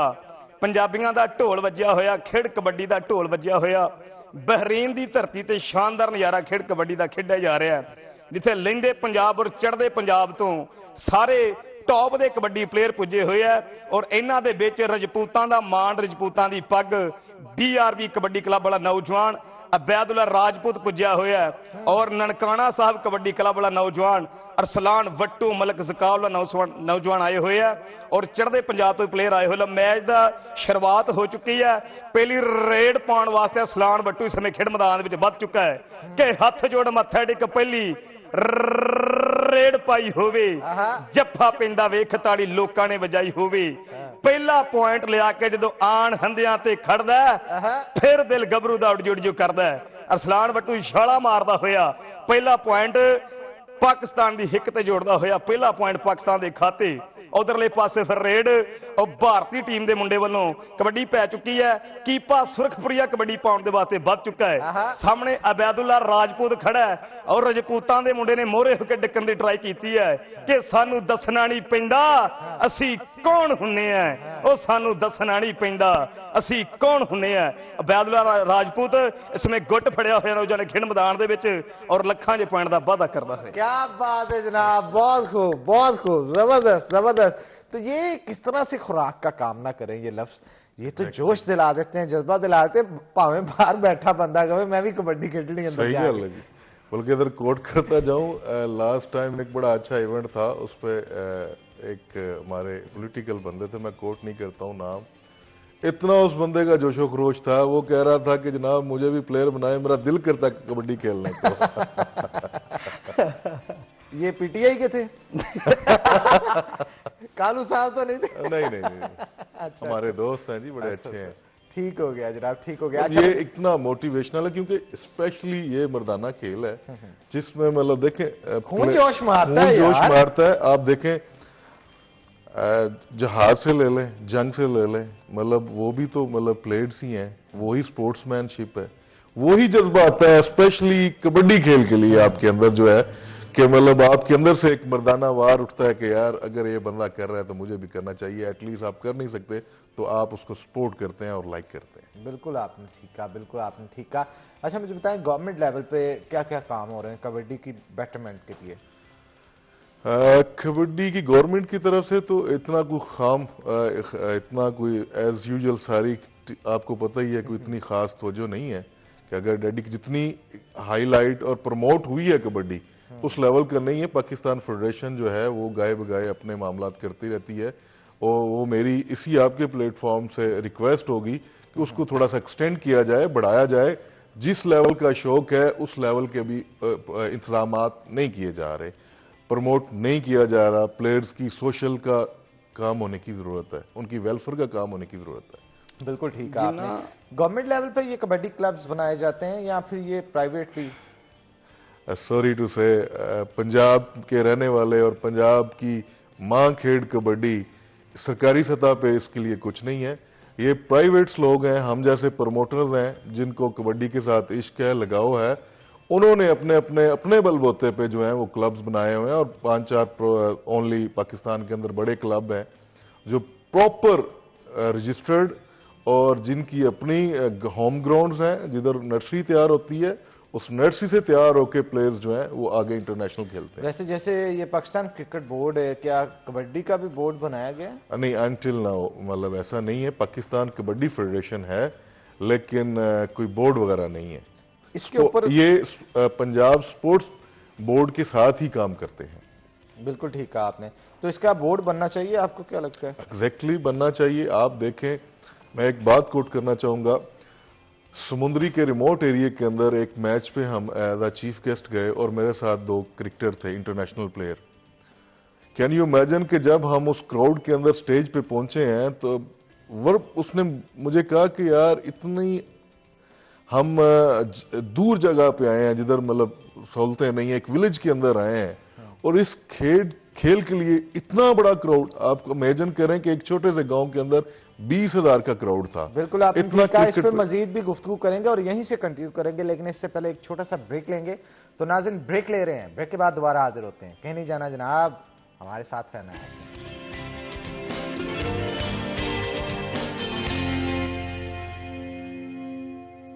वेलकम बैक नाज़रीन, ब्रेक के बाद खुशामदीद। हमारे साथ बिल्ला भट्टी मौजूद हैं। बिल्ला भट्टी साहब, ट्रेनिंग कहाँ से लिया आपने, ये बताएं। सर जिद्दां कि है ना, थानू पता ही है, चोर साहब ने अगे जिक्र किया, कबड्डी वाले जिहड़े ना असीं ज़्यादा रिच फैमिलियां तो बिलोंग नहीं करते, नॉर्मल है ना घरां चों, लेकिन ਤੁਹਾਡੇ ਦਿਲ ਬੜੇ ਰਿਚ ਹੁੰਦੇ ਨੇ ਬਾਜੀ, ਔਰ ਦਿਲ ਦਾ ਹੀ ਮੁੱਲ ਹੁੰਦਾ ਹੈ, ਦਿਲ ਦਾ ਹੀ ਮੁੱਲ, ਹੋਰ ਕਿਸੇ ਬੰਦੇ ਦਾ ਥੋੜੀ ਮੁੱਲ ਹੁੰਦਾ। ਬਿਲਕੁਲ, ਜਿਹਦਾ ਦਿਲ ਕੀਮਤੀ ਉਹ ਬੰਦਾ ਵੀ। ਔਰ ਇਦਾਂ ਹੀ ਹਾਦਸਾਤੀ ਮੈਂ ਹੈ ਨਾ ਕਮੈਂਟੇਟਰ ਬਣ ਗਿਆ, ਕਮੈਂਟਰੀ 'ਚ ਆ ਗਿਆ। ਸਾਡੇ ਪਿੰਡ ਹਰ ਸਾਲ ਮੈਚ ਹੁੰਦੇ ਆ ਜੀ, ਔਰ ਉੱਥੇ ਪ੍ਰੋਫੈਸ਼ਨਲ ਜਿਹੜਾ ਕਮੈਂਟੇਟਰ ਹਰ ਸਾਲ ਮਧੂ ਕੀਤਾ ਜਾਂਦਾ, ਲੇਕਿਨ ਪਤਾ ਨਹੀਂ ਕੋਈ ਪ੍ਰੋਬਲਮ ਬਣੀ ਤੇ ਉਹ ਕਮੈਂਟੇਟਰ ਪਹੁੰਚ ਨਹੀਂ ਸਕਿਆ। ਮੈਂ 8ਵੀਂ ਦੇ ਪੇਪਰ ਦਿੱਤੇ ਸਨ, ਫ੍ਰੀ ਸਾਂ, ਤੇ ਕਦੀ ਹਾਂਜੀ, ਤੇ ਕਦੀ ਕੋਈ ਮੈਗ ਫੜ ਲਈ, ਕਦੀ ਕੋਈ ਮੈਗ ਫੜ ਲਈ, ਇਦਾਂ ਹੀ ਮੈਂ ਵੀ ਮੈਗ ਫੜ ਲਿਆ, ਗੱਲਾਂ ਬਾਤਾਂ ਪਿੰਡ 'ਚ ਹੈ ਨਾ ਜਿੱਦਾਂ ਕਰਦੇ ਰਹੇ। ਤੇ ਮੇਰੇ ਪਿੰਡ ਵਾਲਿਆਂ ਬੰਦਿਆਂ ਨੇ, ਦੋਸਤ ਨੇ, ਉਹਨਾਂ ਨੇ ਆਖਿਆ ਵੀ ਯਾਰ ਤੂੰ ਚੰਗਾ ਬੋਲਦਾ, ਬੋਲਿਆ ਕਰ। ਉਹ ਕਰਦੇ ਰਹੇ। ਫਿਰ ਮੈਨੂੰ ਕਿਸੇ ਅੱਲਾ ਦੇ ਫਰਿਸ਼ਤੇ ਨੇ ਗਲਾਨੀ ਸਾਹਿਬ ਨਾਲ ਮਿਲਾਤਾ। ਗਲਾਨੀ ਸਾਹਿਬ ਨੇ ਫਿਰ ਮੇਰੇ ਤੇ ਥਾਪੜਾ ਰੱਖਿਆ, ਉਹਨਾਂ ਮੈਨੂੰ ਗੱਲਾਂ ਦਸੀਆਂ, ਬਰੀਕੀਆਂ ਸਾਰੀਆਂ ਚੀਜ਼ਾਂ। आपके उस्ताद है फिर तो? हाँ, मेरे उस्ताद ने, मेरे मौसम ने, और उन्होंने मैनू अच्छे तो अच्छे इवेंट ਜਿਹੜਾ ਨਾ ਮੌਕਾ ਲੈ ਕੇ ਦਿੱਤਾ। ਔਰ ਲੋਕ ਕਹਿੰਦੇ ਆ, ਗਲਾਨੀ ਸਾਹਿਬ ਕਹਿੰਦੇ ਕਿ ਮੈਂ ਮੌਕੇ ਨੂੰ ਅਵੇਲ ਕੀਤਾ, ਫਾਇਦਾ ਚੁੱਕਿਆ, ਤੇ ਫਿਰ ਲੋਕਾਂ ਨੇ ਬੜਾ ਪਿਆਰ ਦਿੱਤਾ, ਤੇ ਫਿਰ ਆਸਤਾ ਚੱਲਦਿਆਂ ਪਤਾ ਨਹੀਂ ਲੱਗਾ ਕਦੋਂ ਰੱਬ ਨੇ ਕਬੱਡੀ 'ਚ ਜਹਾਜ਼ ਦਾ ਝੂਟਾ ਦਵਾਤਾ ਸਾਨੂੰ। क्या बात है जनाब। गिलानी साहब के लिए चंद लफ्ज बोले, अगर वो आपको देख रहे हैं तो उनके लिए क्या कहना चाहेंगे? ਗਿਲਾਨੀ ਸਾਹਿਬ ਮੇਰੇ ਉਸਤਾਦ ਹੈ ਜੀ, ਮੇਰੇ ਪੀਰੋ ਮੁਰਸ਼ਿਦ ਹੈ। ਉਹ ਇੱਕ ਸ਼ੇਰ ਪੜ੍ਹਦੇ ਹੁੰਦੇ ਆ, ਉਹਨਾਂ ਦਾ ਹੀ ਮੈਂ ਉਹਨਾਂ ਨੂੰ ਪੜ੍ਹਾਂਗਾ ਕਿ ਦੁੱਖਾਂ ਤੇ ਦਰਦਾਂ ਦੀ ਥੋੜ ਵੀ ਕੋਈ ਨਹੀਂ, ਦੁੱਖਾਂ ਤੇ ਦਰਦਾਂ ਦੀ ਥੋੜ ਵੀ ਕੋਈ ਨਹੀਂ, ਅੱਗ ਪਾਣੀ ਦਾ ਜੋੜ ਵੀ ਕੋਈ ਨਹੀਂ, ਗਿਲਾਨੀ ਸਾਹਿਬ ਵਰਗਾ ਇੱਕ ਹੀ ਬੜਾ ਏ, ਬਹੁਤੇ यार बनाने की लोड़ भी कोई नहीं। हाय हाय हाय हाय हाय, क्या बात है जनाब, क्या बात है, क्या बात है। तो जनाब ये बताएं कि जो क्रिकेट, आपके जो कबड्डी के क्लब्स हैं, जो 4-5 आप बता रहे थे कि पाकिस्तान के अंदर बड़े हैं, तो क्या सारी इन्वेस्टमेंट यही करते हैं, फिर इवेंट ऑर्गेनाइज भी यही करते हैं, या इसके अलावा गवर्नमेंट का भी कोई हाथ होता है? जी नहीं, जितने भी मैच होते हैं वो personal man to man sports से होते हैं। गवर्नमेंट लेवल पर चंद एक इवेंट्स होते हैं, वो ईयरली 1 या 2-4 होते हैं। हमारा तो भी जैसे ये सीजन स्टार्ट है, हर रोज मैच है, हर रोज मेले सजते हैं, हर रोज कहीं ना कहीं मतलब एक दिन में 3-3, 4-4 मैच खेल रहे होते हैं मुख्तलिफ डिस्ट्रिक्ट्स में, डे नाइट्स भी होते हैं। तो इसमें कोई गवर्नमेंट लेवल पे नहीं है इतनी सचेस। ये मैन अपने ही मतलब जैसे सपोज आपके गांव है तो आप कबड्डी से प्यार करते हैं, आपकी विश है ईयरली कि मैं जनाब इधर कबड्डी का इवेंट हो, तो सारे एक्सपेंस आप अपनी पॉकेट से बियर करते हैं, ना कि आप। लेकिन जब वर्ल्ड कप होता है तब क्या होता है? देन मतलब महकमे जो हैं और जो पाकिस्तान कबड्डी फेडरेशन है वो जो है वो बियर करती है इंटरनेशनल लेवल पे। बिल्कुल, लोकल लेवल पे, नेशनल लेवल पे जो है वो सारा खुद बियर करते हैं। अच्छा, कितना फर्क नजर आ रहा है आज से 5 साल पहले या 7 साल पहले देखा जाए? कबड्डी में बहुत सारे प्लेयर्स इन्वॉल्व होना चाहते थे, इसका फ्यूचर देख के नहीं होते थे जी, उनमें स्किल्स होते थे, उनमें गट्स होते थे, वो बनना चाहते थे, पहलवानी भी करना चाहते थे, लेकिन इस तरह साइड पे आते ही नहीं थे कि यार ਇਹਦਾ मुस्तकबिल की है जी। तो अब फर्क क्या नजर आता है? देखिए, मैंने पहले आपको बात कोट की है कि कबड्डी अभी कमर्शियल हो चुकी है। आप जैसे इसमें बड़ा किरदार जो है सोशल मीडिया का है, सोशल मीडिया के ऊपर इन हुई, और चूंकि कबड्डी तो पंजाबी के खून में जमी है, और जहां कबड्डी की बात हो, जहां कबड्डी का ग्राउंड हो, इवन दो कि इतने लोग मतलब पसंद करते हैं कबड्डी को, मेरा कई दफा इत्तेफाक हुआ, मैं चीजें नोट करता हूँ कि लोग जा रहे हैं जिधर मैच हो रहा है, कहीं अपने सफर में रास्ते में मैच देख रहे हैं, उधर ही कोई स्कूटर है, साइकिल है, घोड़ा है, उधर उत्थे ला के जनाब अपना मैच पूरा वेख के तसल्ली नाल जांदे ने। तो ये मतलब ब्लड में चीज शामिल है पंजाबियों के, कबड्डी को लाइक करते हैं। बिल्कुल ठीक कहा आपने। अच्छा मुझे ये भी बताइएगा, मैं किसी का नाम नहीं लूंगा यहाँ पे, किसी को कोड नहीं करूंगा, लेकिन कहा जाता है कि कबड्डी में जब पॉपुलैरिटी गेन हो जाती है ना तो खिलाड़ी फिर ओदा बाजू का नाजायज फायदा भी चुक देने। किस तरह वो मैं तो दसदा है।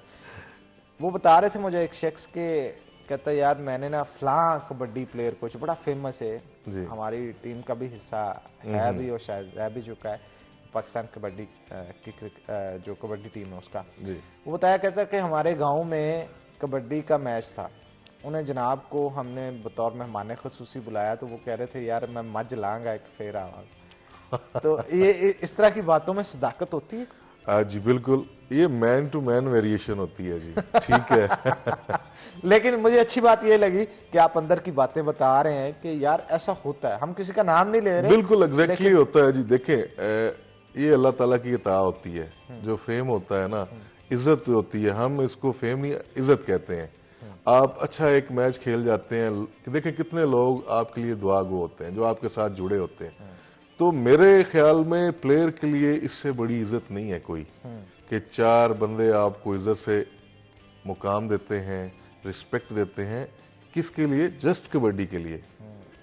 सो मतलब कुछ लोग हैं, अब आप वो इस तरह के मसाइल करते हैं, लेकिन हमने और हमारे साथ जुड़े जितने लोग होते हैं, जाहिर सी बात है जैसे आप होते हैं वैसे आपके साथ जुड़े लोग होते हैं। बिल्कुल आपने ठीक कहा। यहाँ पे मैं लाजमी तौर पे कोड करना चाहूँगा, हमारे सर हैं, बॉस हैं हमारे जनाब जफर डोगर साहब, वो अक्सर एक बात करते होते हैं और मुझे उनकी वो बात बहुत पसंद आती है। वो कहते हैं कि महंगा हो के मुफ्त हो जाना ही दरवेशी होती है। एग्जैक्टली। तो पंजाब नहीं तो दरवेश जमने ने, बिल्कुल पंजाब ने नहीं जमने थे, किन्ने जमने? ये दरवेशों की धरती। देखिए ना जी, मल्टी टैलेंटेड लोग हैं इस धरती के। जैसे आप देखें 5 दरियावां दी मतलब जमीन है, ਇਹਦੇ ਵਿੱਚ ਤੁਸੀਂ चूंकि मेरा लगाओ कबड्डी के अलावा नेज़ाबाजी के साथ भी है, राइडिंग करते हैं, मेरी अपनी सेक्शन है, नेज़ाबाजी भी करता हूँ। और ये वो मतलब कई दफ़ा मेरे से क्वेश्चन किया जाता है कि मतलब मैं आप अब्रॉड भी रहे हैं, सारी चीज़ों को देखे हैं, लेकिन फिर भी तुसी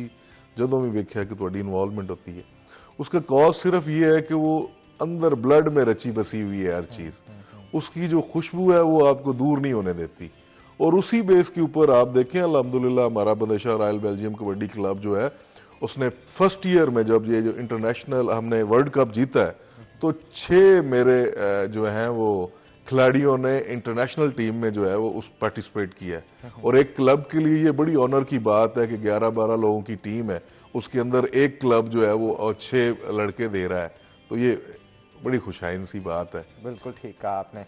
तो बिल्ला भट्टी भी हमारे साथ मौजूद हैं, उनसे भी बात करते हैं। भट्टी साहब कोई शेर शूर सुनाओ सानू, कोई एंटरटेन करो थोड़ा यार, इन्नी पब्लिक नु एंटरटेन कर दो जनाब, आज सानू ही करो तुसी। भट्टी साहब जनाब ये देखें ना, प्लेयर्स को तो करते ही करते हैं, तो जो ग्राउंड्स के अंदर स्पेशली गेस्ट होते हैं आपके, और जैसे उनको वेलकम किया जाता है, मैं रिक्वेस्ट करूंगा कि बिल्ला साहब को कि आप उस तरह प्रोनाउंस करके बताएं जैसे एक कबड्डी का प्रमोटर या स्पोर्टर या गांव का एक मैच करवाने वाला बंदा जिहड़ा है वो आंदा है ग्राउंड च, ते उन्होंने किस तरह तुसीं वेलकम करदे हो? मैं जरूर करदा। मैं एक्चुअली ए बुखारी साहब सुनना चाह रहे हैं। मैं जरूर दसना जी, अगे चोर साहब गल कर रहे सन मुहब्बत दी लोगों दी, है ना, जिन्ना प्यार करदे, इज्जत।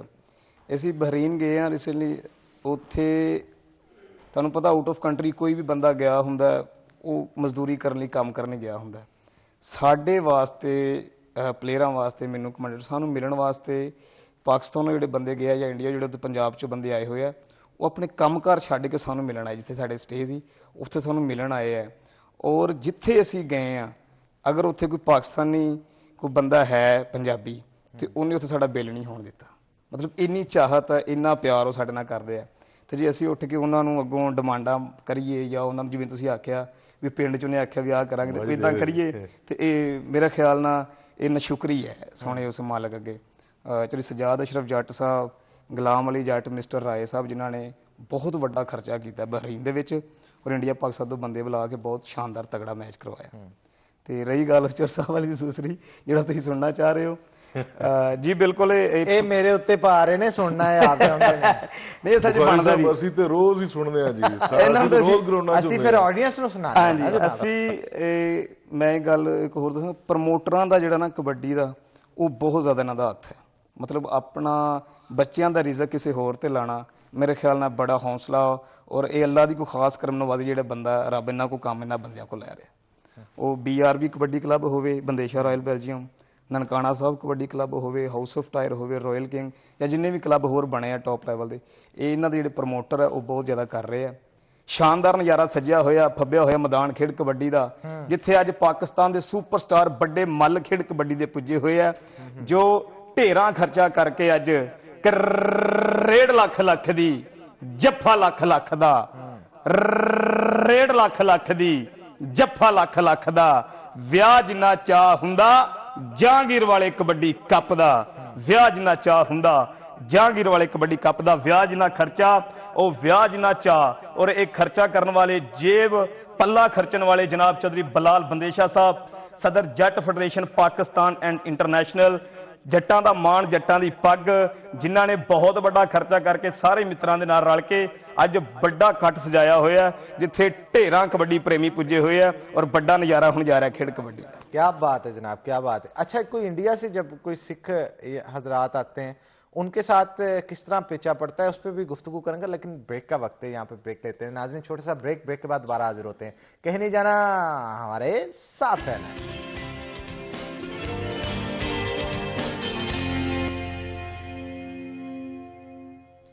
वेलकम बैक नाज़रीन, ब्रेक के बाद खुश आमदीद। चौधरी बिलाल बंदेशा हमारे साथ मौजूद है, मज़ीद गुफ्तगू उनके साथ करते हैं। बंदेशा साहब, आप बता रहे थे कबड्डी के जो प्लेयर्स हैं बाज़ औक़ात इंजर्ड भी हो जाते हैं, ब्रेक के दौरान कुछ बता रहे थे, मेरा ख्याल है वो वाक़या आप हमारे साथ शेयर करें ताकि दो दीगर लोग हैं उनको भी मोटिवेशन मिल सके। जी जी बिल्कुल बिल्कुल। रिसेंट जी हमारे एक बड़ा अच्छा सुपर डुपर प्लेयर है मानी मली, ये बाठा मुंडा पिंड से, उन्होंने इंजरी हुई है जी 2 दिन पहले।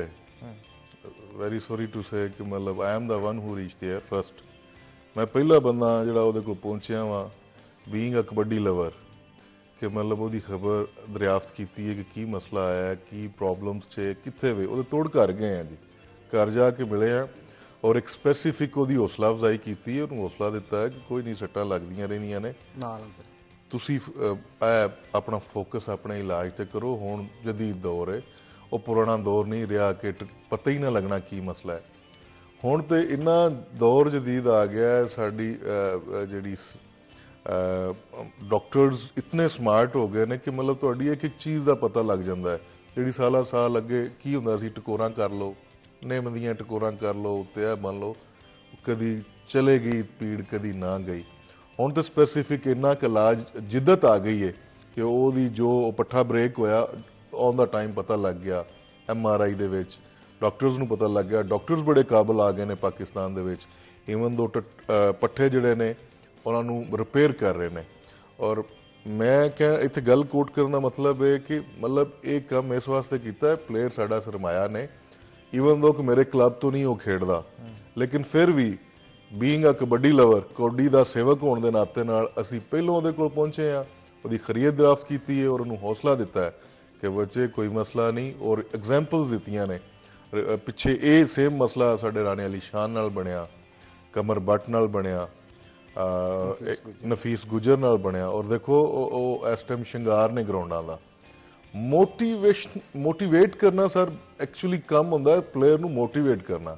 अगर उन्होंने सट लग गई है, 2-4 जी उन्होंने मिल जाते हैं, कहते हुण तू खत्म है। प्लेयर की लाइफ इन्नी की होंदी है जिन्नी देर वो ग्राउंड च खेल रहा होंदा, उस तो बाद बड़े घट फकीर लोग होंदे ने जिहड़ी उहदी मेहनत और उहदे टाइम नूं पानी देंदे ने ते उहदी इज्जत एहतराम नूं बरकरार रखते हैं। मेरा ये कहना है जी, मेरी ये तुहाडे प्रोग्राम के थ्रू ये रिक्वेस्ट है कि यार क्यों तुसीं भुल गए हो फैसलाबाद वाले, ते मैं अखां नाल वेख्या कि मतलब प्लेयरां नूं कोई चाचा पालदा है, कोई मामा पालदा है, जिहड़ा मतलब सहबे सीयत नहीं है, जिहदे नाल प्रॉब्लम ने। ईवन दो कि पिंडां चों लोग मैं अखां नाल वेखे ने, अगर वो बेचारे दे कोई वसाइल नहीं ना, वो अगर प्लेयर पिंड चों अच्छा हो गया तो उसकी कोशिश ये होंदी सी कि मैं मेहनत मुशक्कत करके होर कुछ नहीं तो एक पीपा घ्यो दा ही उन्होंने पहुंचा दिया, कोई 2 किलो बदाम ही उन्होंने दे आवां। मतलब पिंड लैवल दी इन्नी हुंदी सी, क्योंकि विलेज सिस्टम सी अगे कबड्डी दा। हुण मतलब लोग, मेरी ये रिक्वेस्ट है कि हर पिंड च रहने वाले हर बंदे नूं कि यार इस कबड्डी दे प्लेयर फकीर हुंदे ने, मतलब दरवेश हुंदे ने, ये बड़ी एक मतलब बहादरां दी खेड है, ਤੇ ਆਪਣੇ ਵਿਲੇਜ ਲੈਵਲ ਦੇ ਉੱਤੇ ਯਾਰ ਆਪਣੇ ਕਬੱਡੀ ਦੇ ਪਲੇਅਰਾਂ ਨੂੰ ਪ੍ਰਮੋਟ ਕਰਿਆ ਕਰੋ, ਉਹਨਾਂ ਦੇ ਮਸਾਇਲ ਨੂੰ ਜਾਣਿਆ ਕਰੋ। ਉਹ ਤੁਹਾਡੇ ਪਿੰਡ ਦੀ ਇੱਜ਼ਤ ਹੁੰਦੇ ਨੇ। ਪਲੇਅਰ ਦੇ ਨਾਲ ਹਮੇਸ਼ਾ ਉਹਦੇ ਪਿੰਡ ਦਾ ਨਾਮ ਬੋਲਿਆ ਜਾਂਦਾ ਹੈ ਤੇ ਪਲੇਅਰ ਪੂਰੇ ਪਿੰਡ ਦਾ ਸਾਂਝਾ ਹੁੰਦਾ। ਬਿਲਕੁਲ ਠੀਕ ਕਹਾ आपने, बिल्कुल ठीक कहा। भट्टी साहब ਤੁਸੀਂ ਇਸ ਬਾਰੇ ਕੁਝ ਕਹਿਣਾ ਚਾਹੋਗੇ? ਜੀ ਬਿਲਕੁਲ ਜੀ, ਜਿਵੇਂ ਚੋਰ ਸਾਹਿਬ ਦੱਸਿਆ ਵੀ ਮਾਨੀ ਮੱਲੀ ਨੂੰ ਇਹ ਦੇ ਕੇ ਆਏ ਨੇ ਮਾਨ ਸਨਮਾਨ, ਉਹਦੀ ਸੇਵਾ ਕਰਕੇ ਆਏ ਨੇ, ਰੱਬ ਉਹਨੂੰ ਤੰਦਰੁਸਤੀ ਦੇਵੇ।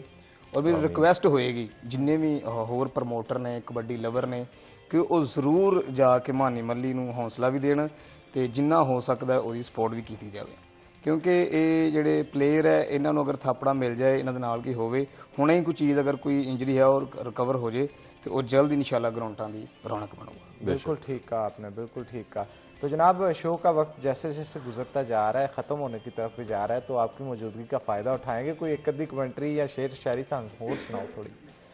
कि गाउण वाले दी हिक च जोर है नहीं, हाँ गाउण वाले दी हिक च जोर है नहीं, कल्ले साज वजाउण दा की फायदा, ते जिस रोगी ने नहीं परहेज करना ते ओदे इलाज कराउण दा की फायदा, ते जेड़े दीवे घरां नूं फूक छड्डण, बिलिया पटिया ओ दीवे जगाउण दा की फायदा, ते जिन्ना कर्जा लैके मोड़ना ही नहीं ते ओदे ब्याज वधाउण दा की फायदा, ते रोटी मकई दी जे नहीं बना सकदी ते कल्ले साग बनाउण दा की फायदा, कल्ले साग बनाउण दा की फायदा। क्या बात है, क्या बात है, क्या बात है। वैसे वेदर भी चल रहा है ना आजकल, साग का और मक्की का भरपूर टच दिता जी तुसीं। नहीं असल च मैं दस्सिया ਇਹ ਹੈ ਕਿ ਸਾਨੂੰ ਹੁਣ ਮਕਈ ਦੀ ਰੋਟੀ ਔਖੀ ਹੋ ਗਈ ਹੈ, ਅਸੀਂ ਐਡਵਾਂਸ ਹੋ ਗਏ ਹਾਂ, ਅਸੀਂ ਪੰਜਾਬੀਅਤ ਨੂੰ ਛੱਡਦੇ ਜਾ ਰਹੇ ਹਾਂ, ਡਾਈਜੈਸਟ ਹੀ ਨਹੀਂ ਕੋਈ ਕਰਦਾ, ਪੰਜਾਬੀਅਤ ਨੂੰ ਭੁੱਲਦੇ ਜਾ ਰਹੇ ਹਾਂ ਨਾ ਜੀ।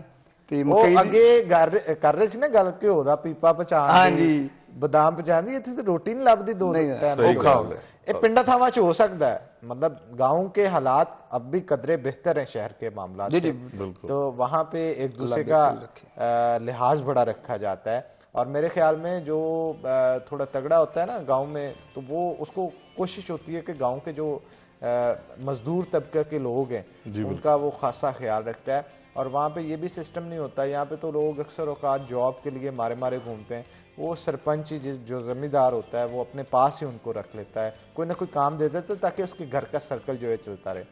आप इस बारे में क्या कहेंगे? पिंड कल्चर जो है हमारा वो दुखों सुखों में साझा होता है कि नहीं है? क्या बात आपने की है, क्या बात कोट की है। मैनू तुसी भी जड़ा ना पंजाबी प्रमोटर लगने शुरू हो गए हो। देखिए अगर तो देखें हम अपनी सकाफत के साथ जुड़ के रहते हैं। हाँ। देखें ये हमारे पंजाब का हुसन है, बार्टर सिस्टम था, देखें चीजों के बदले चीजें थी। हाँ। मेहनत के बदले मेहनत थी।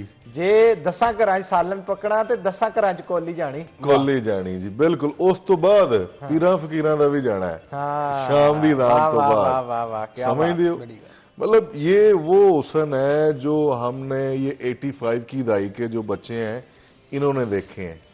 अभी उसके बाद जो 90s की ये हमारी जनरेशन आई है, इन्होंने ये इस कल्चर से महरूम रहे हैं, क्योंकि यही एक टाइम था जब लोगों ने बड़ी तेजी के साथ रुझान किया है शहरों की तरफ।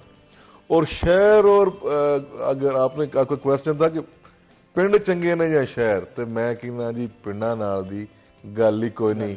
रुखी सुखी भी होवे ते रल के बंदे खा लेंदे ने, कोई दुख आ जाए तो 4 जी रल के रो लेंदे ने।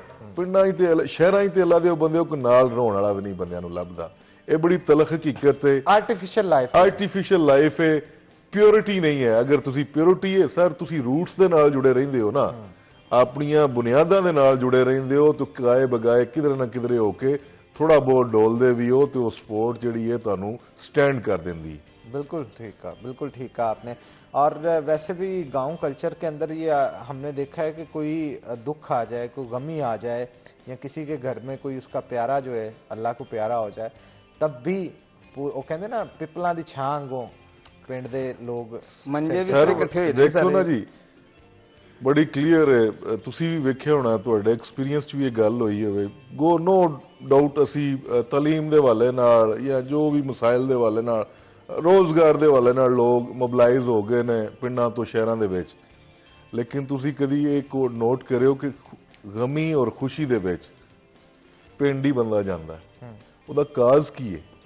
ਸਰ ਪਿੰਡ ਸ਼ਹਿਰ ਦੇ ਵਿੱਚ ਟਾਈਮ ਨਹੀਂ ਹੈ, ਤੁਹਾਡੇ ਦੁੱਖ ਦੇ ਵਿੱਚ ਤੁਹਾਡੇ ਨਾਲ ਕੋਈ ਚਾਰ ਜੀ ਆ ਕੇ ਬਹਿ ਜਾਣ, ਜਨਾਜ਼ਾ ਹੋਇਆ, ਗੱਲ ਖਤਮ, ਦੈਟਸ ਇਟ। ਠੂੜੀ ਦੇ ਉੱਤੇ ਬੰਦਾ ਕੋਈ ਨਹੀਂ ਬੈਠਾ ਹੁੰਦਾ। ਤੇ ਇਹ ਮੇਰੇ ਪੰਜਾਬ ਦਾ ਪਿੰਡ ਦਾ ਅੱਜ ਵੀ ਕਲਚਰ ਮੌਜੂਦ ਹੈ। ਜਾ ਕੇ ਵੇਖੋ ਫੂੜੀਆਂ ਤੇ ਲੋਕ ਪਿੰਡਾਂ ਤੇ ਹੀ ਜਾ ਕੇ ਬਹਿੰਦੇ ਨੇ, ਸੁੱਖਾਂ ਤੇ ਮਤਲਬ ਮੇਲ ਪਿੰਡਾਂ 'ਚ ਹੀ ਆਉਂਦੇ ਨੇ। ਸ਼ਹਿਰਾਂ ਦੇ ਵਿੱਚ ਤੇ ਅੱਜ ਵੀ ਲੋਕ ਟਾਈਮ ਦੇ ਟਾਈਮ, ਖੁਸ਼ੀਆਂ 'ਚ ਵੀ ਟਾਈਮ ਦੇ ਟਾਈਮ ਜਨਾਬ ਪਹੁੰਚਦੇ ਨੇ। ਅੱਗੇ ਟਾਈਮ ਸੀ ਪਿੰਡਾਂ 'ਚ, ਅੱਜ ਵੀ ਬਲਕਿ ਜਾਓ ਮੇਲ ਜਾਂਦੇ ਨੇ 2 ਦਿਨ ਪਹਿਲਾਂ ਜਨਾਬ, ਫੈਮਿਲੀ ਦੇ ਲੋਕ ਇਕੱਠੇ ਹੋ ਗਏ। बेसिकली मेरे अब्बू दसते होंगे सी अक्सर, मतलब बाबा बताते होते थे कि 7-7 दिन, 8-8 दिन, 10-10 दिन शादियां चलती थी। बिल्कुल, क्या ये बात हकीकत है? ये मतलब? बिल्कुल हकीकत है। और उसके आप देखें माशरे पे कितना अच्छा असर जाता है। आज का जितना हमारा स्पीडी दौर है, ਇਹਦੇ ਅੰਦਰ ਈਵਨ ਦੋ ਫੈਮਿਲੀ ਮੈਂਬਰਸ ਦੇ ਕੋਲ ਵੀ ਟਾਈਮ ਨਹੀਂ ਹੈ ਇੱਕ ਦੂਸਰੇ ਨਾਲ ਬਹਿਣ ਦਾ, ਗੱਪਸ਼ਪ ਲਾਉਣ ਦਾ। ਇੰਨੀ ਮੈਂ ਬੰਦੇ ਤੋਂ ਬੰਦੇ ਦੀ ਦੂਰੀ ਹੈ। ਇਹ ਚੀਜ਼ ਦਾ ਅਗਰ ਤੁਸੀਂ ਉਸ ਹਵਾਲੇ ਨਾਲ ਵੇਖੋ, ਇਜਤਮਾਈ ਤੌਰ ਤੇ ਮੇਲ ਵਿਆਹਾਂ ਦੇ ਉੱਤੇ ਇਕੱਠੇ ਹੋਣਾ, ਪੂਰੀ ਫੈਮਿਲੀ ਦੇ ਲੋਕਾਂ ਦਾ ਇੱਕ ਇਜਤਮਾ ਹੁੰਦਾ ਹੈ। ਕਿਧਰੇ ਕੋਈ ਰੋਜ਼ਗਾਰ ਦੇ ਸਿਲਸਿਲੇ ਨਾਲ ਦੂਰ ਹੈ, ਕੋਈ ਕੰਮ ਕਾਜ ਦੇ ਹਵਾਲੇ ਨਾਲ ਦੂਰ ਹੈ, ਕੋਈ ਤਾਲੀਮ ਦੀ ਵਜ੍ਹਾ ਤੋਂ ਦੂਰ ਹੈ। ਉਹ ਮੇਲੇ, ਉਹ ਮੇਲ ਇਕੱਠੇ ਹੋ ਕੇ ਇੱਕ ਫੈਮਿਲੀ ਨੂੰ ਉਹਦੀ यूनिटी ਦਾ एहसास दिवाते हैं।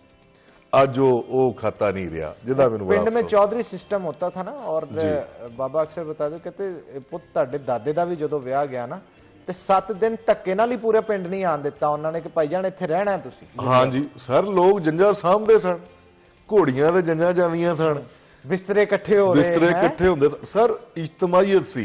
मैं कोट करना चाहांगा एक गल, तुसीं आप नोट करो, हुण साडे जनरेशन जिहड़ी ना सैल्फिश है, मतलब हर बंदे ने इंडिविजुअल अपना सोचना है जी, मैनू की बेनिफिट है ये। और वैसे भी पहले दौर में किसी की खिदमत करके खुशी महसूस होती थी। तुहाडा दुख मेरा दुख सी, मेरा सुख तुहाडा सुख सी। हुण वो चीज़ां नहीं रही जी। भट्ट साहब इत्ते कोई शेर, कोई गलबात कोई सुनाना चाहो तुसीं? ਇਹ ਪੰਜਾਬ ਦੀ ਧਰਤੀ ਜਿਹੜੀ ਹੈ ਨਾ ਜੀ, ਉਹ ਪਿਆਰ ਮੁਹੱਬਤ ਪ੍ਰੀਤਾਂ ਵਾਲੀ ਧਰਤੀ ਹੈ।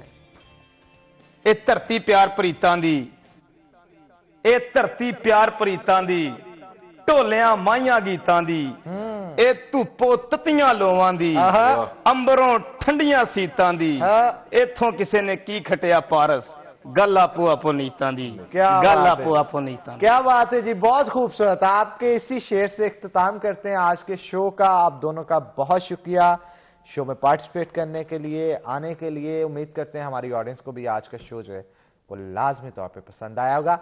हनान बुखारी को दीजिए इजाजत, फिर होगी आपसे मुलाकात। अल्लाह हाफिज।